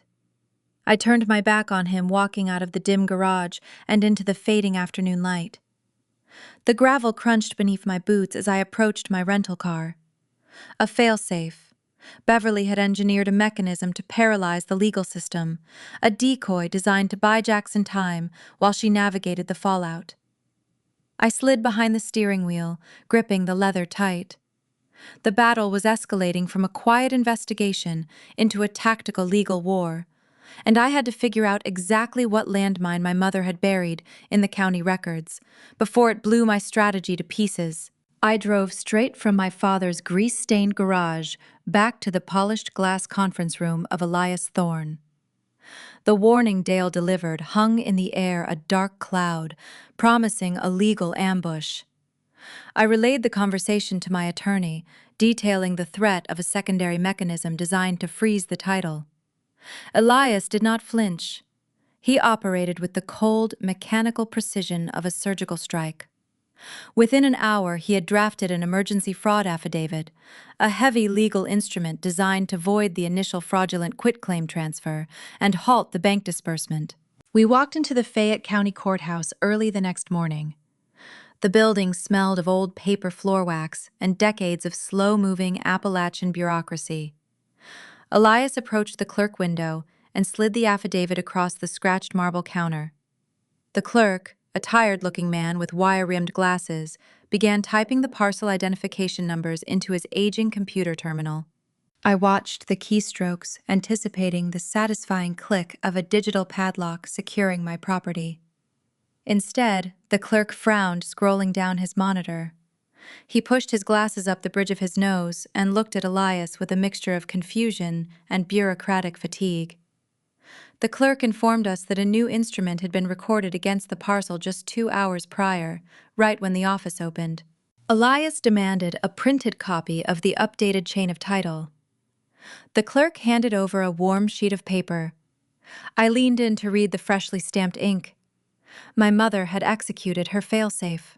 Beverly had filed a secondary quitclaim document, transferring the cabin from Jackson into a newly formed entity called the Brunner Shared Family Trust. It was a masterpiece of legal obfuscation. My mother possessed no formal education in property law, but she had spent 30 years navigating the intricate, petty politics of local church committees and neighborhood associations. She knew exactly how to manufacture a controversy. By shifting the asset into a fictional family trust, she layered a dense fog over the clear-cut theft. Elias reviewed the paper, his jaw tightening. He explained the sinister brilliance of the maneuver. One forged document transferring a house to a single sibling is a clear-cut crime. But two conflicting transfers involving a shared family trust and multiple relatives creates a tangled, overlapping nightmare. We marched down the courthouse hallway to the Sheriff Department's Civil Division. I presented the recorded affidavit, the proof of my location during the initial forgery, and demanded an immediate trespass removal for Jackson. I wanted deputies to drive to the cabin, knock on the cedar door, and physically escort my brother off the premises. The desk sergeant, a veteran officer with silver hair and a heavy utility belt, reviewed the paperwork. He shook his head, sliding the stack back across the counter. He offered a sympathetic but immovable response. The sergeant explained that law enforcement cannot execute a summary removal when faced with competing recorded deeds. To the local police, Jackson was not a trespasser. He was a named beneficiary in a recorded family trust, occupying a disputed residence. The officer uttered the 4 words that every squatter relies upon to steal time. "This is a civil matter." The department refused to intervene. They instructed me to hire a litigator, file a formal eviction notice, schedule a hearing, and let a judge untangle the mess. I walked out of the courthouse and stood on the concrete steps. The crisp autumn air offered no relief from the suffocating realization of what Beverly had achieved. The local court system in our rural county was chronically underfunded and heavily backlogged. Securing a hearing before a property judge would take 4 to 6 months. My mother had successfully stalled the law. She bought Jackson an entire winter to live inside my sanctuary. She guaranteed that Audrey would bring her newborn baby into my former home office. Beverly ensured that by the time a judge finally reviewed the evidence, the community would view me as a monster trying to evict a young family from their established residence. She had traded a quick theft for a drawn-out siege, relying on the slow, grinding wheels of local bureaucracy to break my spirit. A hot, dangerous fury ignited in my chest. I wanted to drive up the mountain, kick the front door open, and physically drag Jackson out by his collar. I wanted to scream until the valley heard the truth. But I closed my eyes and took a slow, measured breath.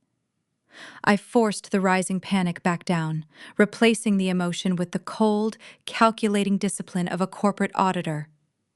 Auditors do not win by shouting the loudest. We win by changing the jurisdiction of the audit.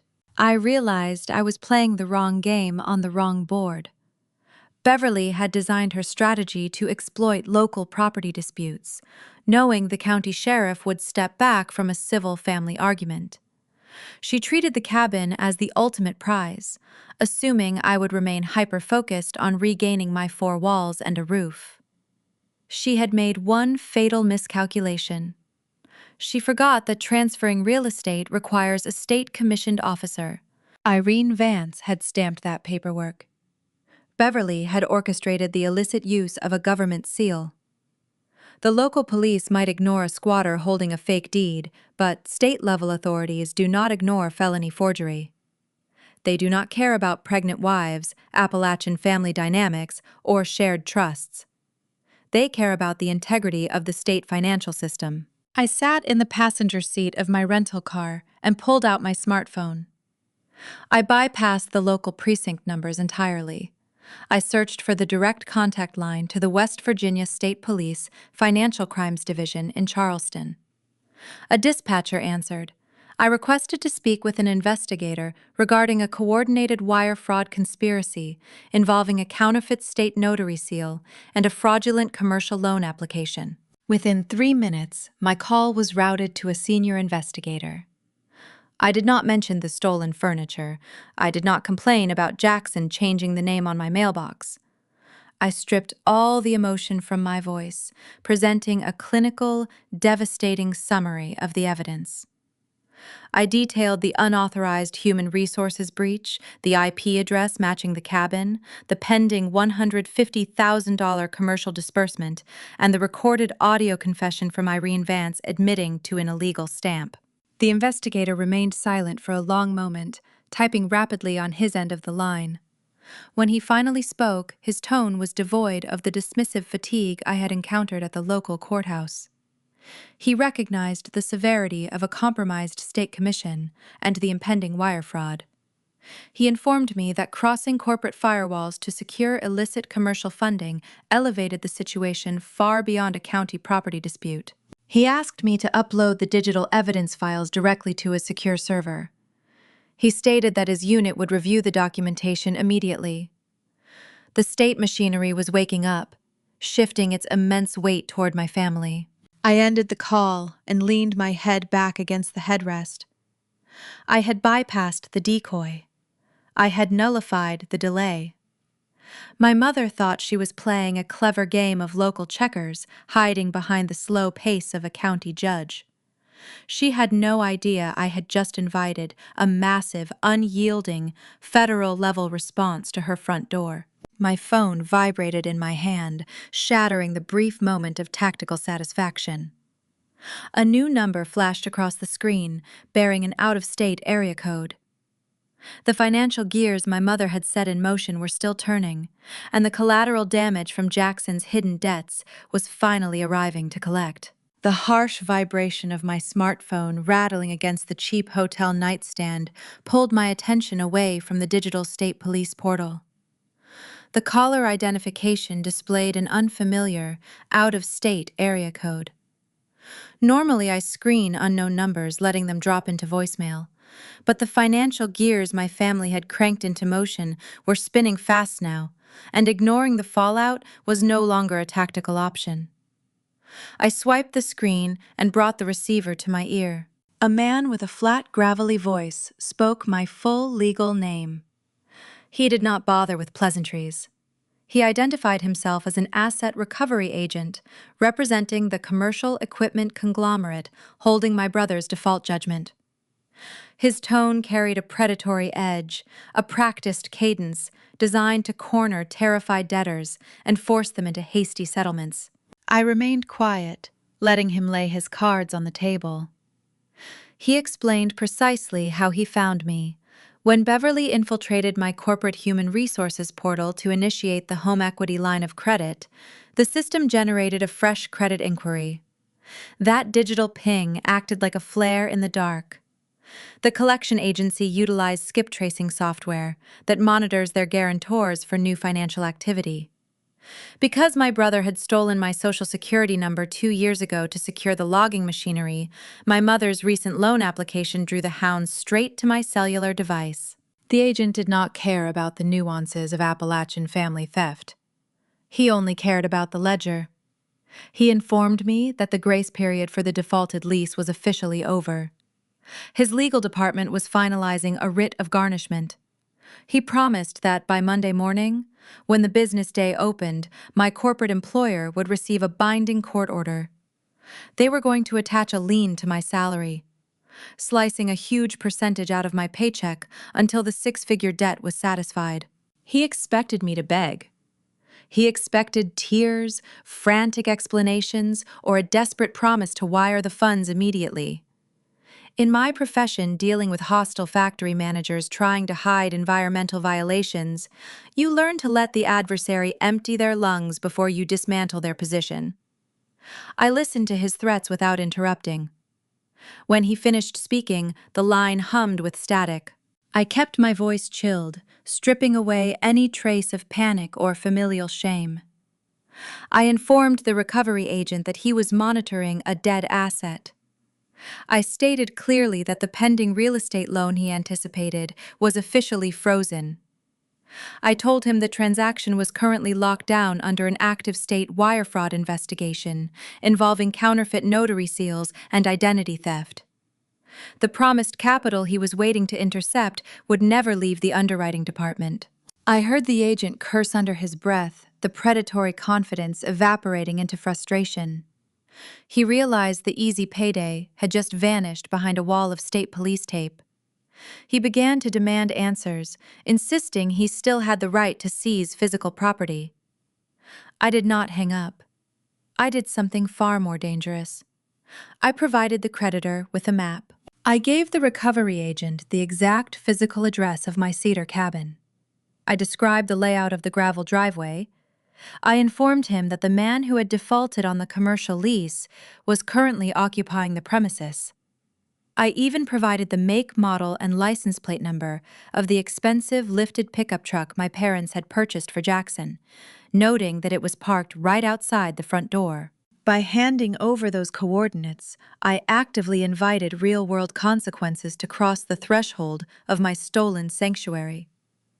For decades, my parents had constructed an elaborate shield around my brother, absorbing the impact of his failures, redirecting his debts, and paying off his mistakes. They turned my childhood into a continuous exercise in damage control. Today, I shattered that shield. I aimed the wolves directly at his front porch. The agent thanked me, his tone shifting from hostile to purely transactional. The hunt had a new target. I ended the call and placed the phone back on the nightstand. The silence of the motel room wrapped around me, thick and heavy. The air smelled of stale industrial cleaner and cheap air conditioning. I turned my chair back toward the small laminate desk. Piled across the surface was the culmination of my investigation. Stacks of printed records, banking forms, and legal affidavits. I reached into my canvas tote bag and retrieved a box of plastic organizational tabs. My hands moved with clinical precision. I began assembling the documents into rigid, color-coded binders. Red tabs marked the forged quitclaim deed and the counterfeit notary seal. Blue tabs indexed the human resources breach and the frozen home equity application. Yellow tabs highlighted the commercial equipment default and the identity theft records. As I punched holes in the paper and slid the pages onto the metal rings, I felt a profound shift within my own psychology. The crushing grief of losing my family, the sorrow that had threatened to drown me just days ago, hardened into something else entirely. I was transforming my trauma into weaponized bureaucracy. Growing up, my mother taught me to manage my emotions by suppressing them. I was expected to fold my needs into small invisible shapes to accommodate my brother's expansive, chaotic crises. The Bruner household required my quiet compliance to function. Sitting in that cheap motel room, categorizing the evidence of their betrayal, I recognized the finality of my detachment. I was no longer a daughter seeking validation. I was an auditor, finalizing a compliance report that would tear their enterprise apart. The meticulous organization grounded me, but the ticking clock looming over the weekend offered no comfort. The timeline was brutally narrow. The commercial collection agency was preparing to file a wage garnishment on Monday morning. The regional bank, despite my fraud alert, still had a 6-figure wire transfer queued in their automated system, hovering in administrative limbo until the business week resumed.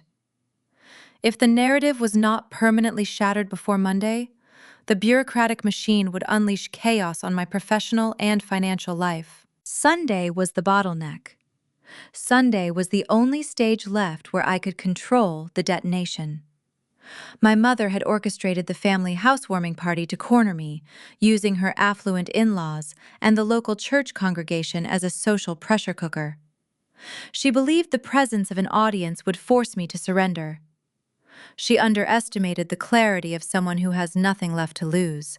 I picked up my smartphone and opened the text messaging application. I navigated to the thread containing my mother's previous messages. I did not draft a lengthy emotional plea. I did not threaten her with the state police or the incoming debt collectors. I crafted a response designed to project the exact illusion she wanted to see. I typed 2 short sentences. I will be there Sunday. We need to talk. I hit send and watched the digital delivery receipt confirm the transmission. The response arrived less than a minute later. My phone screen lit up, illuminating the dim motel room. Beverly did not offer an apology. She did not ask for clarification. She replied with a single bright yellow smiley face emoji. That tiny digital image encapsulated the breathtaking arrogance of her entire scheme. She looked at my text and saw a defeated woman. She believed my willingness to attend the party was proof that her manipulation had succeeded. She thought my spirit was broken, assuming I was coming to the cabin to beg for scraps to sign whatever retroactive paperwork she required to finalize the theft. I stared at the smiling yellow circle, feeling the cold, unyielding resolve solidify in my chest. She was expecting a victim to walk through the front door. She had no idea she had invited an executioner. 2:00 arrived with the sharp chill of a late autumn afternoon. I parked my rental sedan a quarter-mile down the winding mountain road, deliberately choosing a spot obscured by a thick stand of native evergreens.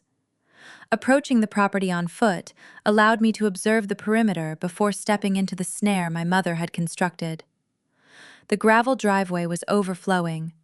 Vehicles lined the narrow shoulder, crushing the ferns I had spent seasons cultivating along the drainage ditch. I recognized the familiar parade of cars. My uncle's rusted pickup sat near the woodpile. The sleek silver crossover, belonging to the church choir director, was angled near the garden. Right at the base of the front porch steps sat a pristine, imported black luxury sedan. That spotless vehicle belonged to Audrey's parents, Jonathan and Meredith Hayes. Jonathan Hayes had built a lucrative regional logistics firm from the ground up. He spent his days parsing complex vendor agreements, mitigating corporate liability, and searching for hidden clauses. He was a pragmatic, meticulous man who dealt in empirical facts, demanding paper trails over verbal assurances. He was the exact opposite of my family. Yet Beverly had spent months courting him, masking our Appalachian dysfunction behind a veneer of quaint, rustic charm. My mother needed the Hayes family wealth adjacent to Jackson, and this housewarming event was the ultimate performance to seal that alliance. I stepped onto the cedar porch. The heavy oak front door stood wide open, welcoming the brisk mountain breeze. The scent of roasted rosemary and garlic drifted from the kitchen I had designed, mingling with the low murmur of 30 overlapping voices. I crossed the threshold. The living room buzzed with festive energy. Beverly stood near the stone fireplace, holding a crystal wine glass, orchestrating the room with practiced ease. She wore a tailored wool cardigan and her signature welcoming smile. When she spotted me navigating through the entryway, her eyes lit up with predatory triumph. She did not perceive a threat walking through the door. She perceived a broken daughter returning to the fold to play her assigned role. The trap was sprung. She raised her hand, tapping a silver spoon against the rim of her glass to command the audience. The cheerful chatter faded into an expectant, suffocating silence. Dozens of faces turned toward the entryway, shifting their collective gaze to me. My mother's voice wrapped around the room, dripping with an artificial, practiced warmth. She launched into a monologue tailored to tug at the heartstrings of every church member, extended relative, and affluent in-law present. She spoke of hardship and unity, painting a portrait of a family that weathered storms by leaning on one another. Then she shifted the narrative directly onto my shoulders. "We all know Caroline's demanding career keeps her traveling," Beverly announced, gesturing toward me with a motherly fondness that made my skin crawl. "She builds her incredible life on the road, fixing problems for big companies. But Jackson and Audrey are building something right here. A legacy, a future for my grandchild." She placed a hand over her heart, projecting profound emotion. When Caroline told us she wanted to step aside to let her brother take over this beautiful starter home, it reminded me what true Appalachian loyalty looks like. Family is about sacrifice. Caroline realized this house needs a family, and she gave up her own comfort to provide it. It was a masterpiece of social engineering. She framed my arrival not as a confrontation, but as a graceful surrender. She wove a narrative where I willingly laid down my hard-earned sanctuary so my brother could raise his incoming child under a sturdy roof. The audience absorbed every calculated syllable. A soft collective murmur of approval swept through the crowd. My aunt wiped a tear from her cheek. People began to clap, a polite, rhythmic validation of my mother's fabricated reality. Jackson stood beside the granite kitchen island, leaning casually against the countertop. He wore a crisp, ironed button-down shirt, projecting the unearned image of a responsible provider. A smug, self-satisfied smile played across his face. He looked at me while the crowd applauded his posture, radiating pure arrogance. He truly believed he had won. He thought the sheer social pressure of the room would force me to swallow the theft and nod along with the lie. Audrey stood next to him, her hands resting gently on her pregnant stomach. She looked across the living room at me, her expression radiating deep, genuine admiration. Her eyes were shining with tears of gratitude. She thought she was looking at a savior. She had no idea she was looking at an auditor holding a match. The tension in the cabin was palpable, a heavy, invisible weight pressing down on my chest. For 32 years, this was the exact moment where I would yield. This was the moment where I would lower my head, accept the bitter unfairness, and allow my boundaries to be trampled for the sake of the family image. I did not yell. Shouting is the currency of the desperate. Auditors do not negotiate with volume. We negotiate with data. I let the applause fade naturally into a lingering, quiet awe. I walked slowly to the center of my own living room. My boots echoed against the reclaimed oak floorboards I had installed by hand, the sound cutting through the thick atmosphere. Every step was measured, deliberate, and unhurried. I stopped in the middle of the room, surrounded by the expectant guests. I reached down and unclasped the heavy brass hardware on my leather tote bag. I reached inside and retrieved the thick, color-coded binder I had assembled in the sterile motel room. The plastic tabs stuck out along the edges, indexing the precise chronological sequence of their crimes.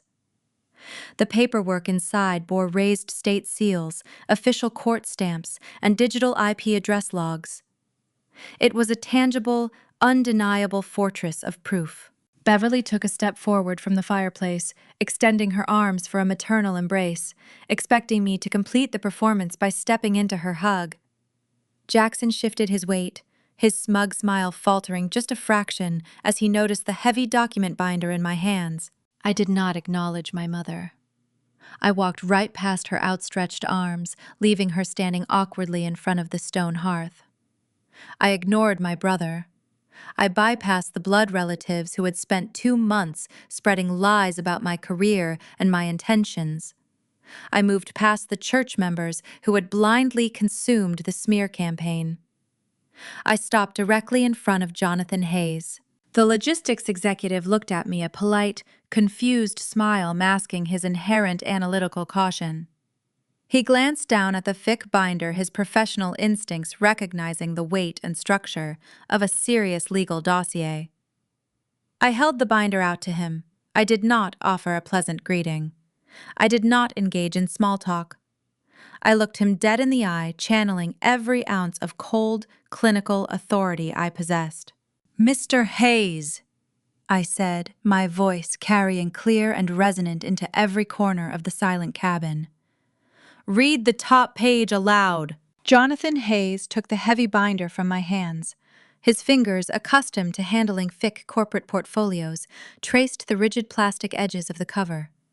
He pulled a pair of wire-rimmed reading glasses from his tailored breast pocket and slid them onto his face with practiced deliberation. The room remained hushed, anticipating a touching tribute or a formal dedication to my supposed generosity. He opened the first tab. His eyes scanned the introductory paragraph. I watched the polite, accommodating smile vanish from his face, replaced by a cold, calculating grimace. Jonathan cleared his throat. He did not stumble over the words. He began to read with the precision of a judge delivering a sentence. State of West Virginia, Fayette County. He recited, his baritone voice projecting an innate boardroom authority that demanded absolute attention. Emergency affidavit of fraud and notice of disputed title. The polite smiles clinging to the faces of the church choir members faltered immediately. My aunt stopped wiping her tears, her hand freezing in midair.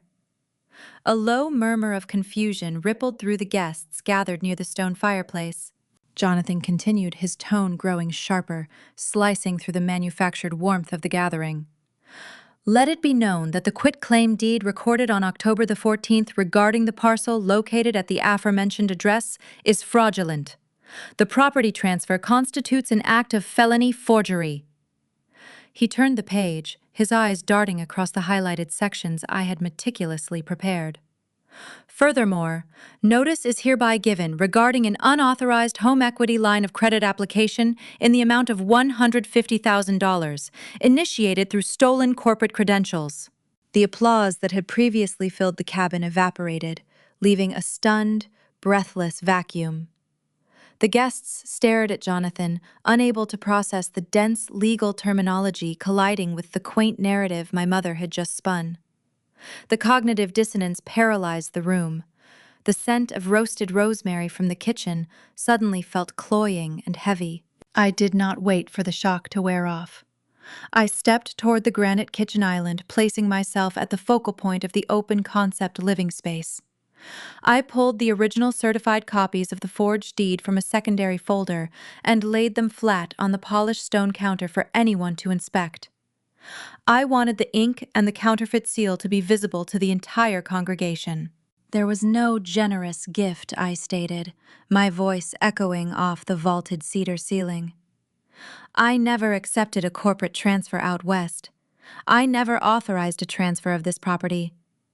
My mother spent the last 2 months feeding this community a fabricated story to cover up a theft. I reached into my coat pocket and retrieved my smartphone. I unlatched the screen and pulled up the audio file I had recorded at the local diner. I pressed the phone face up onto the granite counter and tapped play, turning the volume to its maximum output. Irene Vance spoke into the silent room. The part-time notary sounded terrified, her voice trembling over the digital speaker. Her confession filled the space, crisp and undeniable. Beverly brought the paperwork to me after service. The recording played. She swore Caroline was stranded at a logging site and Jackson needed the deed right away. I never witnessed Caroline sign that paper. I stamped it because Beverly begged me. The digital confession acted like a physical blow to the crowd. The matriarchal facade my mother had maintained for 3 decades fractured into 1,000 jagged pieces. Her manicured hands trembled. The welcoming smile twisted into a mask of frantic desperation. She lunged forward, reaching across the island for the smartphone to silence the recording, but I smoothly slid the device across the polished stone, keeping it far out of her grasp. "This is a misunderstanding!" Beverly shrieked her voice, pitching into a shrill, unrecognizable octave. She spun around, addressing the horrified onlookers with wide, manic eyes. "Caroline is confused. She is trying to ruin a beautiful day. You all know how difficult she can be." Jackson recognized the immediate danger. The comfortable illusion he had crafted for his wealthy in-laws was burning to the ground. The free housing and the financial bailout were dissolving before his eyes.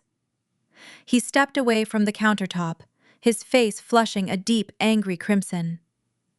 He pointed a trembling finger at my chest, launching a barrage of character assassinations to deflect the truth. "You are a bitter, jealous liar!" he shouted, attempting to dominate the airspace with sheer volume. "You cannot stand to see anyone else happy. You planned this whole stunt to embarrass us because you are miserable and alone. You are trying to destroy my family over a piece of paper." He expected me to shrink back. He anticipated the familiar retreat of the compliant sister who always backed down when voices were raised. For my entire life, that volume had been the cue for my submission. Today, the noise meant nothing. I did not flinch. I kept my gaze fixed firmly on the woman standing beside him. Audrey had not moved. She was not listening to her husband's frantic shouting. She had walked over to her father. Jonathan handed her the open binder. Audrey stared at the highlighted pages of the commercial loan application. Her hands began to shake as she flipped to the next section. Her eyes tracked the stark, bold numbers printed on the default judgment decree from the county court. $150,000. The heavy equipment lease, the failed logging venture, the impending criminal warrant for passing worthless checks across state lines. The vibrant color drained from Audrey's cheeks, leaving her skin an ashen, sickly white. She traced the personal guarantor section of the document with a trembling finger, finding my stolen Social Security number utilized to secure the initial debt 2 years ago. The truth crashed down upon her in a relentless wave. She was not married to a successful, hard-working entrepreneur who had just been gifted a debt-free starter home. She was legally bound to a serial fraudster who was actively dodging a prison sentence by attempting to steal his own sister's equity. "Jackson," Audrey whispered, her voice fragile and hollow, barely carrying over the tense silence. She lifted her head, her eyes wide with a horrific realization. "You told me you paid for the title, closing costs. You told me the wire instructions were for the escrow company." Jackson stammered, the arrogant bluster draining from his posture like a punctured tire. He took a hesitant step toward his wife, reaching out a pleading hand. "Audrey, honey, I can explain everything. It is just a temporary cash flow problem. We had to move some assets around to protect the family. Caroline is twisting the facts to make me look bad." Audrey recoiled, swatting his hand away, as if it were coated in acid. She pressed her hands against her pregnant stomach instinctively, shielding her unborn child from the deceit radiating off her husband. Her father Jonathan stepped between them, forming a rigid, protective barrier. He glared at Jackson with the lethal, unblinking intensity of an executive who had just uncovered an embezzlement scheme within his own company. The church members and extended relatives began to back away toward the entryway, shuffling their feet in extreme discomfort. The quaint Sunday gathering had transformed into a crime scene, and nobody wanted to be caught in the blast radius. Whispers erupted among the guests, the smear campaign dissolving in real time as the weight of the evidence crushed the gossip. Beverly realized the social leverage she had relied upon was entirely gone. Her captive audience was slipping away, their admiration replaced by disgust. She grabbed the edge of the kitchen island, her knuckles turning white against the dark granite. She glared at me, her eyes flashing with a venomous, unhinged fury. She was a woman who had lost control of her most essential asset. "Stop this right now, Caroline," my mother hissed, her voice vibrating with desperate authority. "Shut your mouth and put those papers away. This is a private family matter. We will handle it internally." I stood tall in the center of the home I had rebuilt with my own hands. The lifelong urge to apologize, the ingrained reflex to fix their problems and shoulder their burdens, evaporated into the cool autumn air. I was no longer the shock absorber for their dysfunction. I looked at the antique clock resting on the stone mantel above the fireplace. The brass hands indicated a precise impending deadline. I turned my attention back to the woman who had viewed my existence as a harvestable resource. My pulse beat a steady, rhythmic drum in my ears. Adrenaline flooded my veins, sharpening my focus into a razor edge. "It stopped being private 3 minutes ago," I replied. 3 heavy, authoritative knocks hammered against the solid oak front door. The 3 heavy knocks reverberated through the thick cedar framing of the cabin, cutting through the suffocating tension like a gavel striking wood. The sound was sharp, rhythmic, and demanding. It was a sound that carried the distinct weight of institutional authority. While my mother had been busy orchestrating her social theater, demanding the room focus entirely on her manufactured benevolence, she failed to monitor the perimeter. She was too captivated by the sound of her own voice to notice what was happening right outside the glass. The dramatic irony was profound. 5 minutes earlier, while Beverly was delivering her tearful speech about family sacrifice, my eyes had drifted to the large picture window overlooking the front yard. I had watched 2 dark, unmarked sport utility vehicles pull onto the gravel shoulder, silently boxing in the line of guest cars. A marked county cruiser had parked directly behind Jonathan Hayes and his pristine luxury sedan. I knew exactly who was walking up the porch steps, but I let my mother continue preening for her audience, allowing her to stand at the very pinnacle of her arrogance before the floor gave way. I did not move toward the entryway. I stood beside the granite kitchen island, keeping my hands resting near the stack of certified evidence. Jonathan Hayes, still holding the fraud affidavit, turned his head toward the entrance. The church members parted, shuffling backward to clear a path. The heavy oak door swung inward. A uniformed local deputy stepped across the threshold. A man the community recognized from town council meetings and high school football games, but he did not speak, nor did he attempt to mediate. He simply stepped to the side, holding the door open to reveal the true architects of this disruption. 2 individuals in plain clothes entered my living room. They wore dark windbreakers, their expressions hardened into masks of professional indifference. The lead investigator, a tall man with close-cropped gray hair, reached to his belt and unclipped a leather holder. He let it fall open, displaying a gleaming silver shield bearing the crest of the State Financial Crimes Division. The air vanished from the room. The cheerful scent of roasted garlic and rosemary was replaced by the cold, sterile reality of law enforcement crashing a private sanctuary. Beverly stared at the badges. The gears in her mind spun frantically, attempting to process the intrusion. For 3 decades, she had solved every problem by deploying her southern charm, manipulating the social hierarchy of our small Appalachian town to shield her family from consequence. She believed this moment required nothing more than a polite smile and a firm handshake. She adjusted her tailored wool cardigan, pasting a bright, welcoming expression onto her face, and stepped forward to intercept the investigators. "Officers, welcome," my mother said, her voice dipping back into its sweet, practiced cadence. "I am Beverly Brunner. We are just hosting a small family gathering this afternoon. I apologize for the noise. We are having a minor disagreement over some property records. Just a little miscommunication between siblings. There is no need for the police to trouble themselves. Can I offer you some sweet tea or a plate of food before you head back out on patrol?" She reached out, attempting to place a gentle, maternal hand on the lead investigator's forearm. It was the same tactic she used on church deacons and school principals. The investigator stepped back, his posture rigid, refusing the physical contact. The charm dissolved against his armor. He did not return her smile.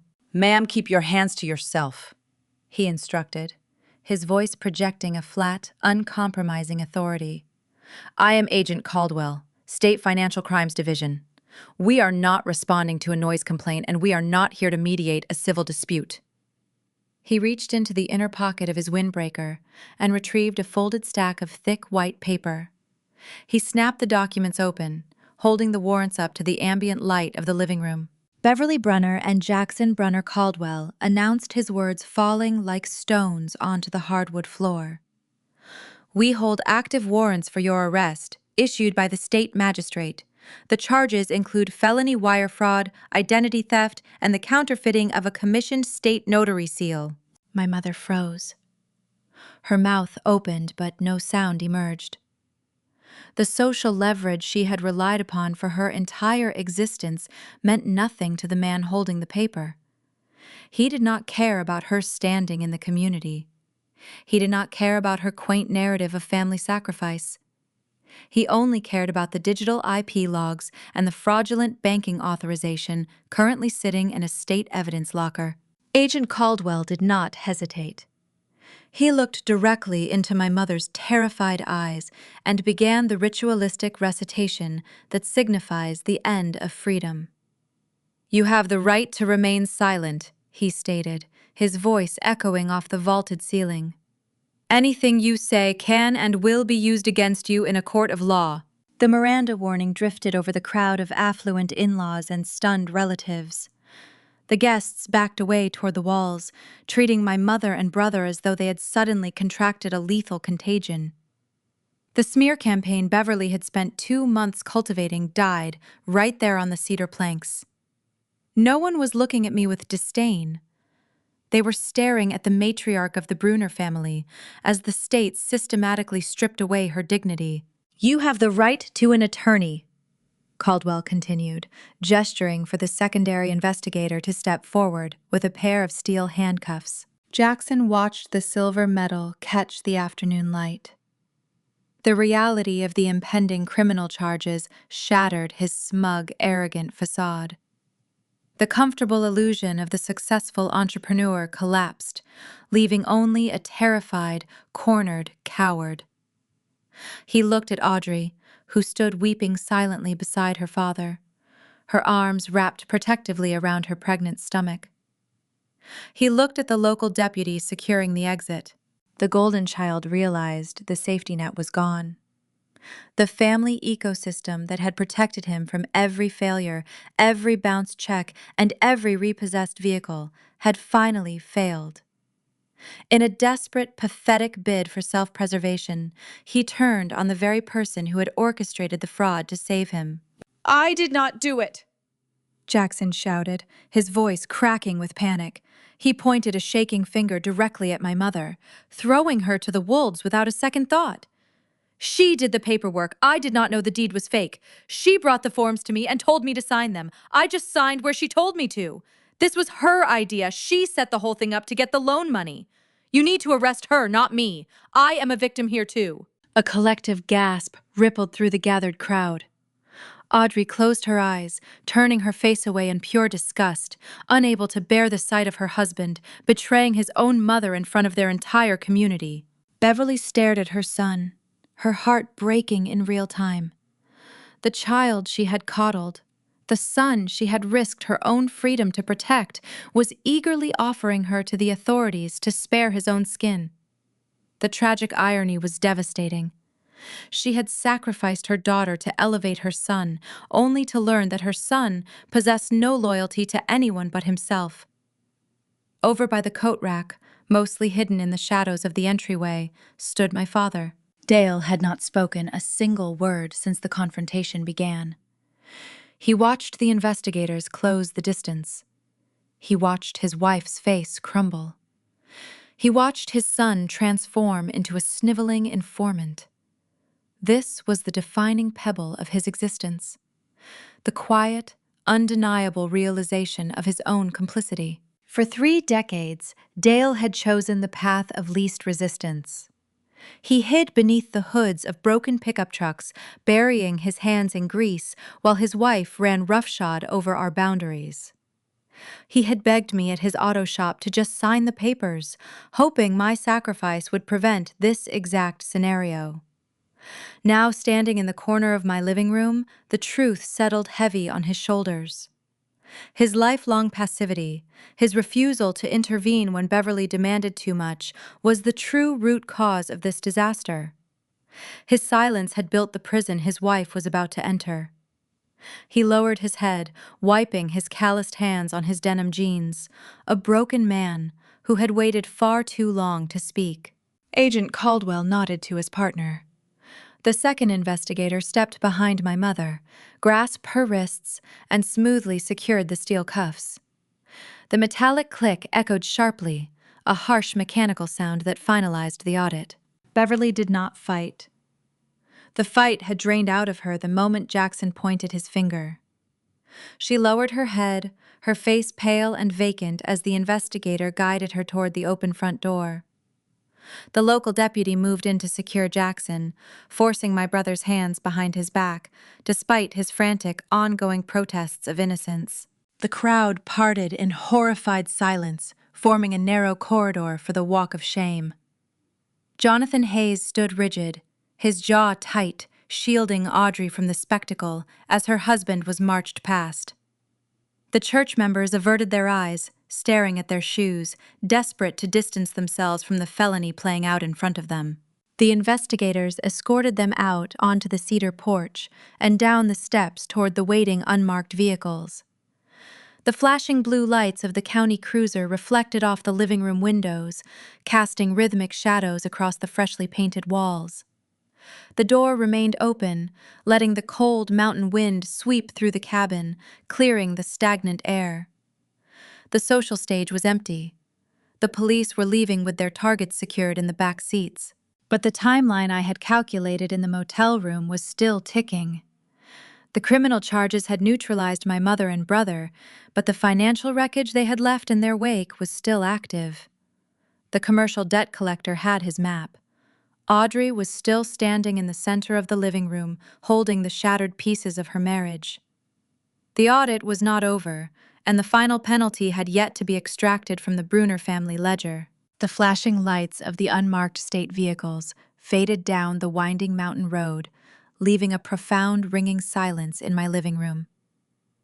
The remaining guests stood paralyzed, trapped in the awkward gravity of a ruined social event. No one spoke. The choir director stared intently at the scuffs on his leather shoes, desperate to blend into the woodwork. My aunt, who had been weeping tears of joy just 20 minutes prior, quietly set her crystal wineglass on the stone mantel and slipped toward the entryway without making eye contact. The great retreat had officially begun. Audrey remained anchored near the granite kitchen island, her hands resting protectively over her stomach. The vibrant color had not returned to her cheeks. Jonathan Hayes placed a comforting hand on his daughter's shoulder, whispering a hushed reassurance that carried the steady cadence of a man taking control of a crisis. Audrey nodded, a slow, deliberate motion that signaled the definitive end of her blind loyalty. She walked down the hallway toward the spare room, the space she had spent the last week painting a soft, hopeful yellow. She emerged 15 minutes later, carrying a single canvas overnight bag. She did not bother packing the pristine baby furniture Jackson had so proudly assembled. She was leaving the heavy, suffocating illusions behind in the dust. Audrey paused near the front door. She looked around the cabin, absorbing the true, devastating cost of the lie she had almost built her entire future upon. She turned to face me. Her eyes were red and swollen, but her posture remained surprisingly rigid. She informed me she was contacting a family law attorney first thing Monday morning to file for a legal separation. She apologized for trespassing, her voice steady and resolute, acknowledging that she had been an unwitting pawn in a terrible, calculated theft. I told her the door was always open if she needed refuge, but we both knew she was heading back to the insulated safety of her parents' sprawling estate. Jonathan guided her out the door, shielding her from the humiliating spectacle unfolding in the driveway. The exodus of church members and extended relatives bottlenecked near the narrow gravel shoulder. Engines idled high as the guests attempted to frantically maneuver their sedans and crossovers out of the cramped parking arrangement. They were eager to flee the scene, desperate to put physical distance between themselves and the felony arrests. Their chaotic escape, however, was abruptly halted by the arrival of an enormous diesel-powered tow truck, turning sharply off the main highway. The recovery agent from the commercial collection conglomerate had followed my detailed map perfectly. The heavy wrecker rumbled down the dirt road, its amber warning lights rotating brightly in the crisp autumn air. The driver navigated past the stalled line of panicked guests and pulled directly up to the front porch steps.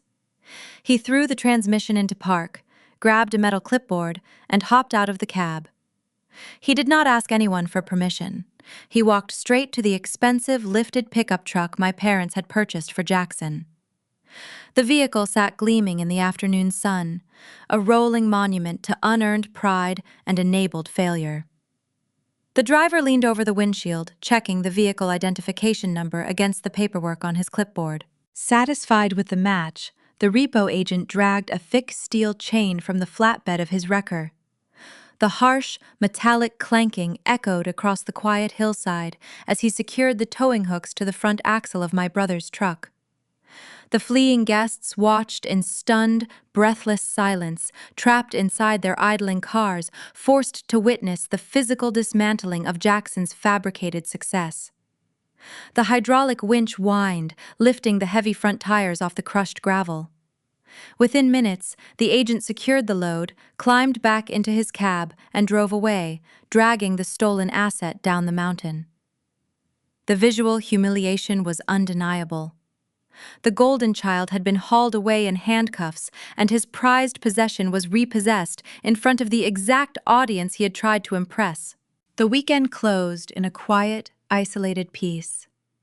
I spent Sunday night sleeping in my own bed, listening to the familiar sound of the river rushing through the gorge below.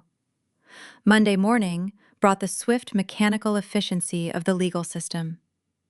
I sat in Elias Thorne's polished conference room while he filed the final injunctions at the Fayette County Courthouse. A circuit judge reviewed the emergency fraud affidavit, the recorded audio confession from Irene Vance, and the official arrest reports filed by the State Financial Crimes Division. The judicial ruling was swift and uncompromising. The magistrate issued a binding court order officially voiding both the initial forged quitclaim deed and the subsequent transfer into the fictitious family trust. The county clerk struck the fraudulent entries from the official ledger. My title was restored, emerging clean and unencumbered. The paper trail that had threatened to erase my ownership was legally eradicated, replaced by a permanent judicial decree recognizing me as the sole rightful owner of the cedar cabin. But the audit was not finished. Financial crimes create ripples that extend far beyond the initial theft, and Elias had spent the morning tracing the underwriting details of the frozen commercial loan. He slid a thick stapled folder across the mahogany table. He instructed me to read the collateral terms attached to the home equity line of credit my mother had attempted to secure. I opened the file reviewing the internal appraisal metrics printed on the bank letterhead. The missing pieces of my mother's desperation finally clicked into perfect, devastating alignment. When Beverly initiated the loan using my stolen corporate credentials, the bank ran an automated valuation model on my property. My cabin, while fully restored, did not appraise high enough to single-handedly secure the $150,000 Jackson required to pay off his defaulted commercial equipment lease. The underwriting software flagged the application for insufficient equity, halting the approval process. Beverly needed more collateral to force the approval through the banking system. She needed a secondary asset to guarantee the funds. She could not use her own personal bank accounts, nor could she ask my father to leverage his struggling auto repair shop. So she utilized the only unencumbered resource left in the Bruner family portfolio. She secretly cross-collateralized the fraudulent loan with the inherited 40-acre farm where she and Dale currently lived. Elias pointed to the default clauses buried deep within the fine print of the lender contract. By submitting a loan application utilizing counterfeit notary seals and a stolen Social Security number, Beverly committed federal wire fraud. That criminal act triggered an immediate, automatic default on the entire pending credit agreement. The Bank Risk Management Department did not just freeze the cash disbursement. To protect their institutional interests against the fraudulent application, the commercial lender exercised their contractual right to place an immediate, binding lien on the pledged collateral. They placed a lien on the 40-acre farm. The poetic justice was breathtaking in its symmetry. My mother had spent 2 months scheming to steal my hard-earned sanctuary, to rescue her favorite son from his own reckless choices. She assumed Jackson's non-existent business revenue would eventually pay down the debt, keeping her gamble a secret forever. In her frantic effort to finalize the theft, she legally signed away her own ancestral land. She had tried to render me homeless, and instead, she had handed the bank the keys to her own front door. The destruction of her social standing followed shortly after. The arrest warrants and the voided deeds became matters of public record, accessible to anyone with an internet connection and a morbid curiosity. The truth was no longer a whispered rumor at a Sunday potluck. It was written in bold ink across the Fayette County court dockets. The smear campaign Beverly had so carefully cultivated shattered against the immovable weight of empirical facts. The church choir members who had applauded her fake generosity now read the local police blotter in horrified silence. The neighbors who had judged me for my demanding career now realized I was the target of a sophisticated identity theft ring operating out of my own parents' living room. The narrative flipped entirely.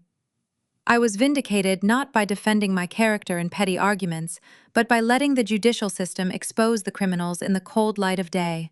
As I left Elias Thorne's office and walked out into the brisk Monday afternoon, I felt the heavy, suffocating pressure of the past 32 years lifting from my shoulders. The cabin was safe. The debt was neutralized.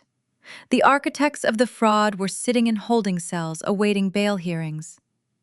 Yet the final ledger had not been fully reconciled. My father was still out there, hiding in his failing garage, and the phone in my pocket felt unnaturally heavy, waiting for the inevitable desperate plea that always follows a Brunner family disaster. The fierce autumn winds that stripped the leaves from the oaks along the New River Gorge eventually surrendered to a bitter, quiet winter, which then melted into a crisp Appalachian spring. 6 months evaporated since the flashing lights of the state cruisers painted the walls of my living room.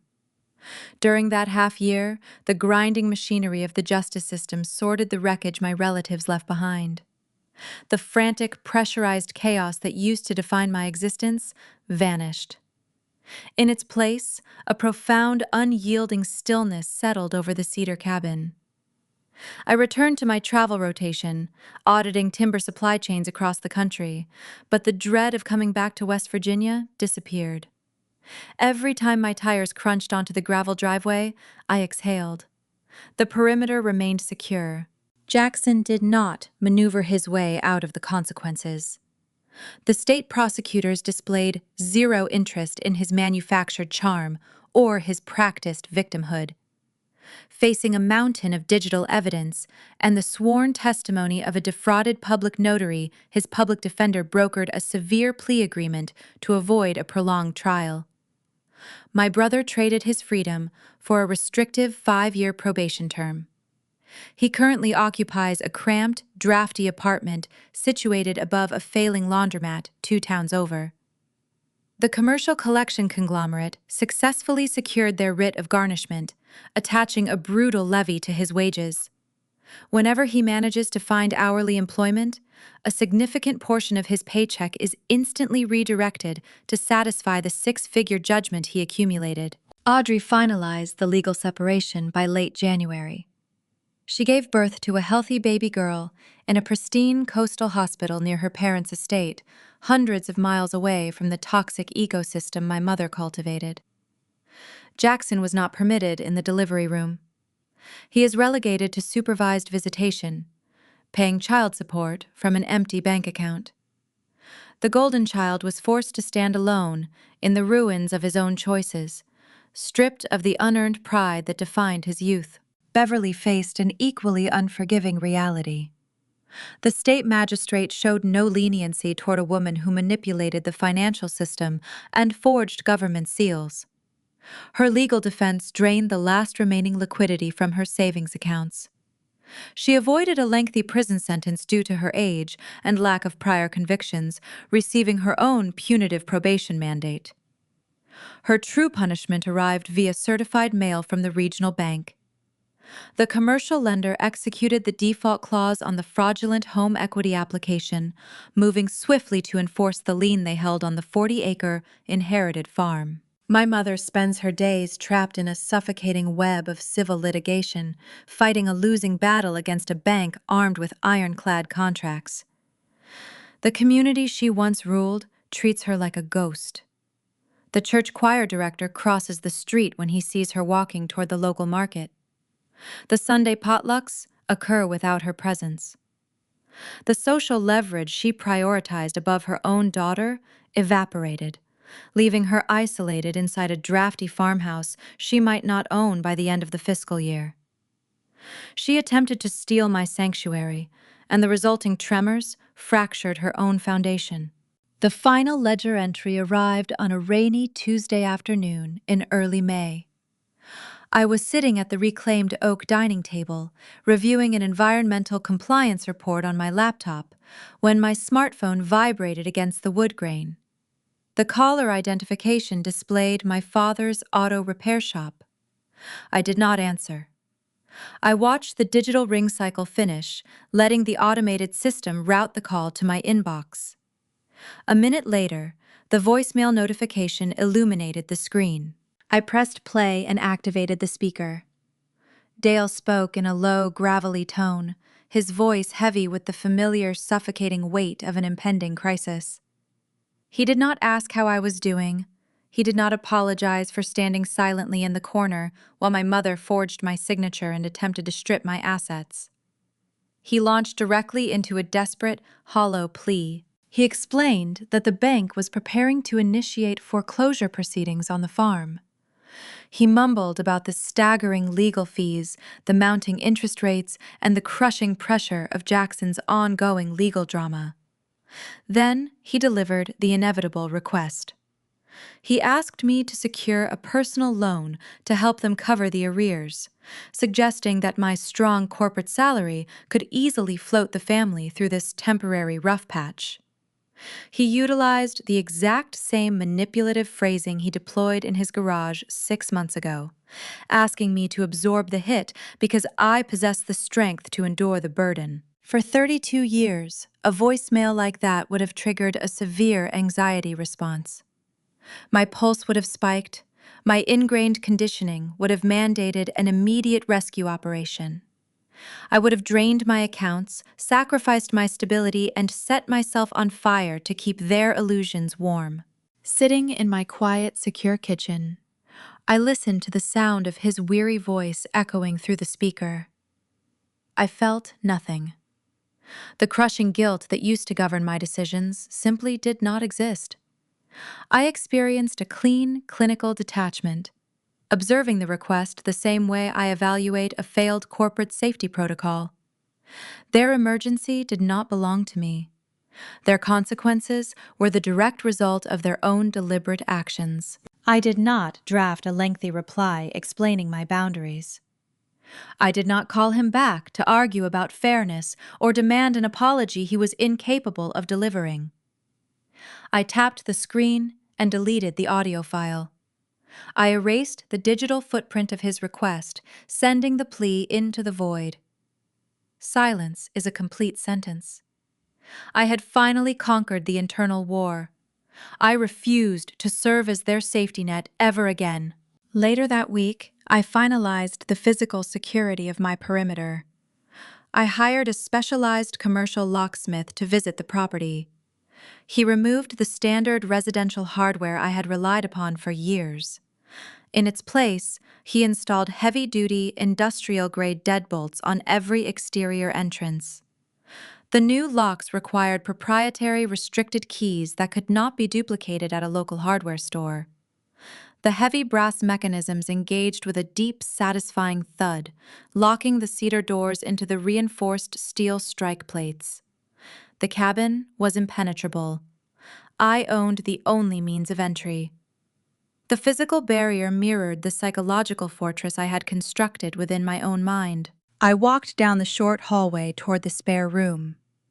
This was the space Audrey had commandeered during the invasion, the room she enthusiastically claimed for her incoming child. I pushed the door open and stepped inside. The afternoon sunlight poured through the large window, illuminating the freshly painted walls.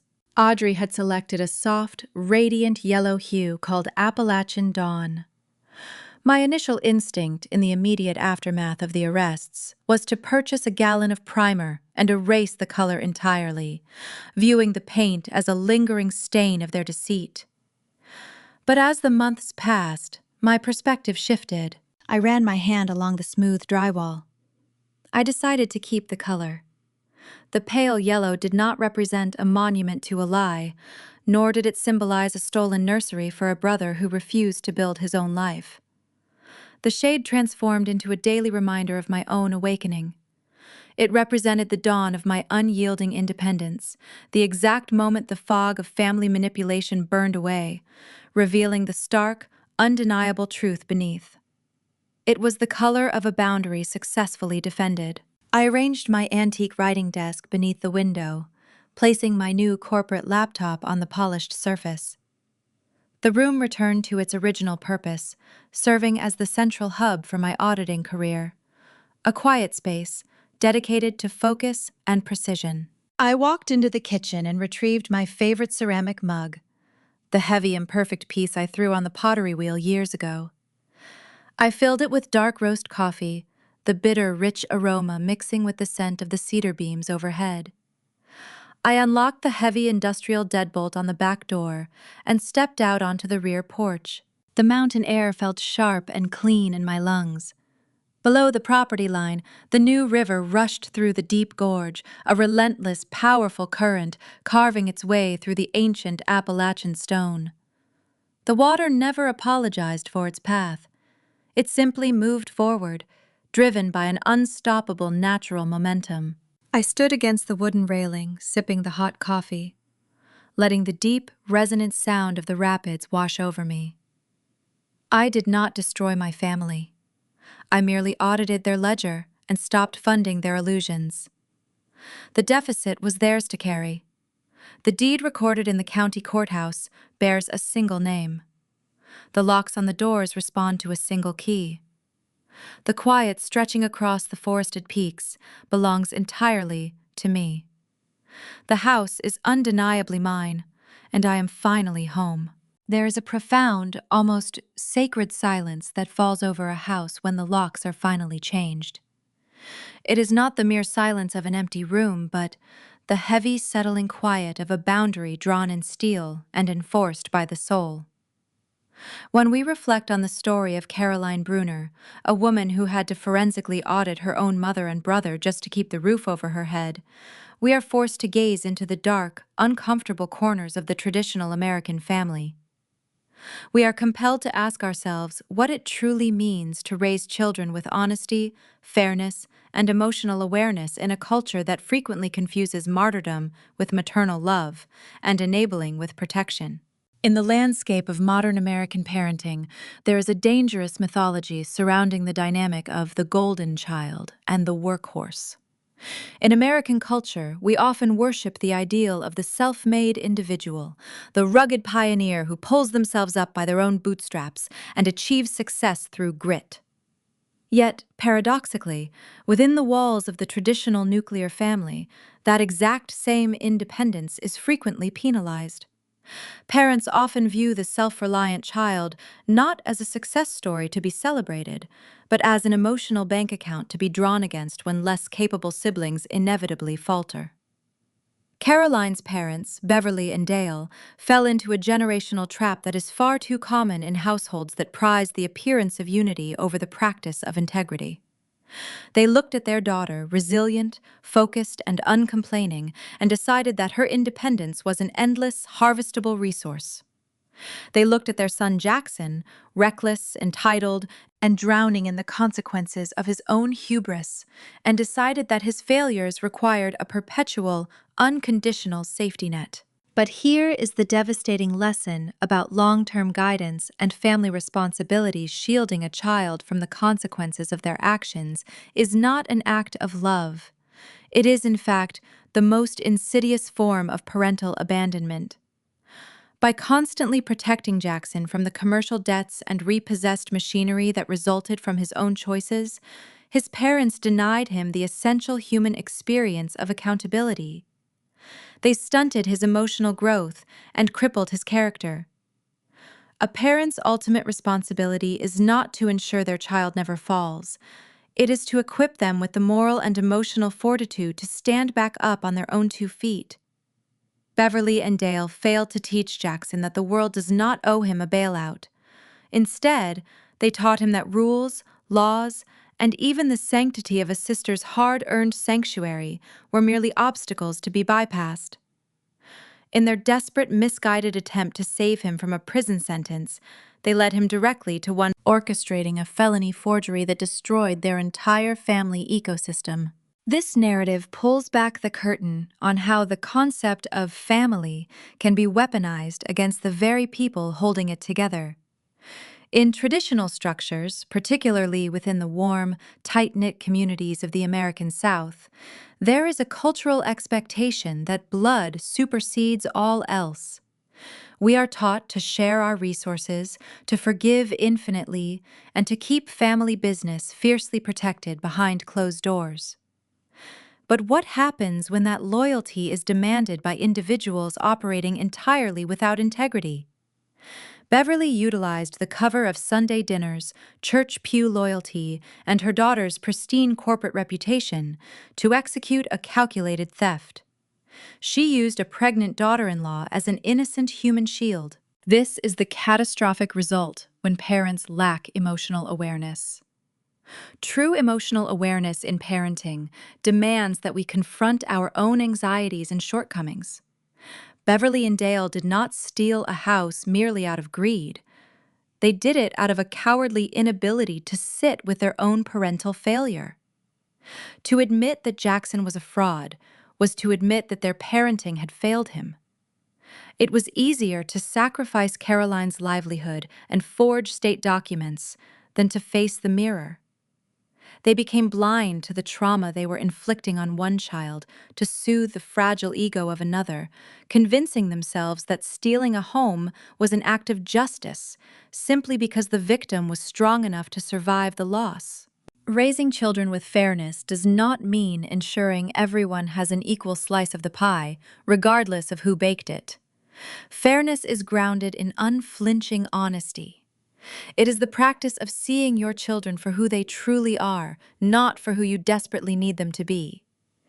It requires the immense emotional courage to look at a struggling son and say, "You made this mess, and you must clean it up."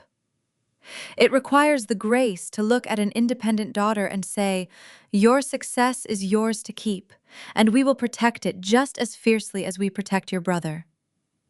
When a family loses that core honesty, the foundation rots from the inside out. The walls may still look beautiful from the outside, painted in hopeful bright colors like Appalachian dawn, but the structural integrity is fundamentally compromised. Caroline's victory was not merely about retaining a piece of real estate or successfully navigating a state wire fraud investigation.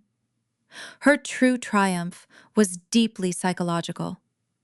For 32 years, she was conditioned to be the shock absorber for her parents' dysfunction. The unspoken expectation was that she would always yield, always apologize, and always shrink herself to make room for Jackson's expansive, destructive chaos. By standing in the center of her living room and refusing to lower her voice by handing a binder of certified evidence to a man who reads contracts for a living, she broke a generational curse. She stopped setting herself on fire to keep her family warm. If you have ever found yourself standing in the wreckage of a family dynamic that demanded your silence as the price of admission, if you have ever been the easy one who was expected to absorb the blows so everyone else could maintain their comfortable illusions, you are not alone. These are the narratives that connect us, the hidden, quiet struggles that shape the architecture of our lives. I invite you to subscribe and follow Zara Told Stories. Here, we untangle the complicated threads of family trauma and triumph, bringing you stories that validate the quiet battles you fight every single day. Join our community. Share your own experiences in the comments, and let us continue to explore the profound, terrifying strength it takes to finally choose yourself. As you reflect on Caroline's journey, take a moment to examine the doors and boundaries in your own life.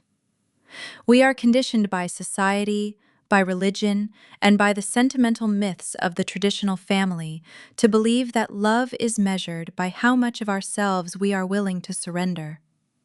We are told that forgiveness is mandatory and that a shared last name is a lifelong debt that can never be fully repaid. But perhaps we have been reading the ledger wrong our entire lives. Look closely at the people who demand your endless sacrifice. The ones who call you selfish the exact moment you refuse to be hollowed out for their convenience. Consider the terrifying possibility that the virtues we celebrate most in traditional families, unconditional loyalty, silent endurance, and the constant frantic smoothing over of fatal cracks, are not virtues at all. They are simply the mechanisms by which the reckless comfortably consume the responsible. We spend our entire lives terrified of breaking the family apart, failing to realize that a family built on the extortion of its strongest member is already broken. In the end, the highest form of family devotion is not endless suffering grace. It is the willingness to let the illusion shatter. We are taught from birth that to love someone is to rush in and save them from the fire. But sometimes, the only moral choice you have left is to lock the door, walk away, and let their illusions burn to the ground.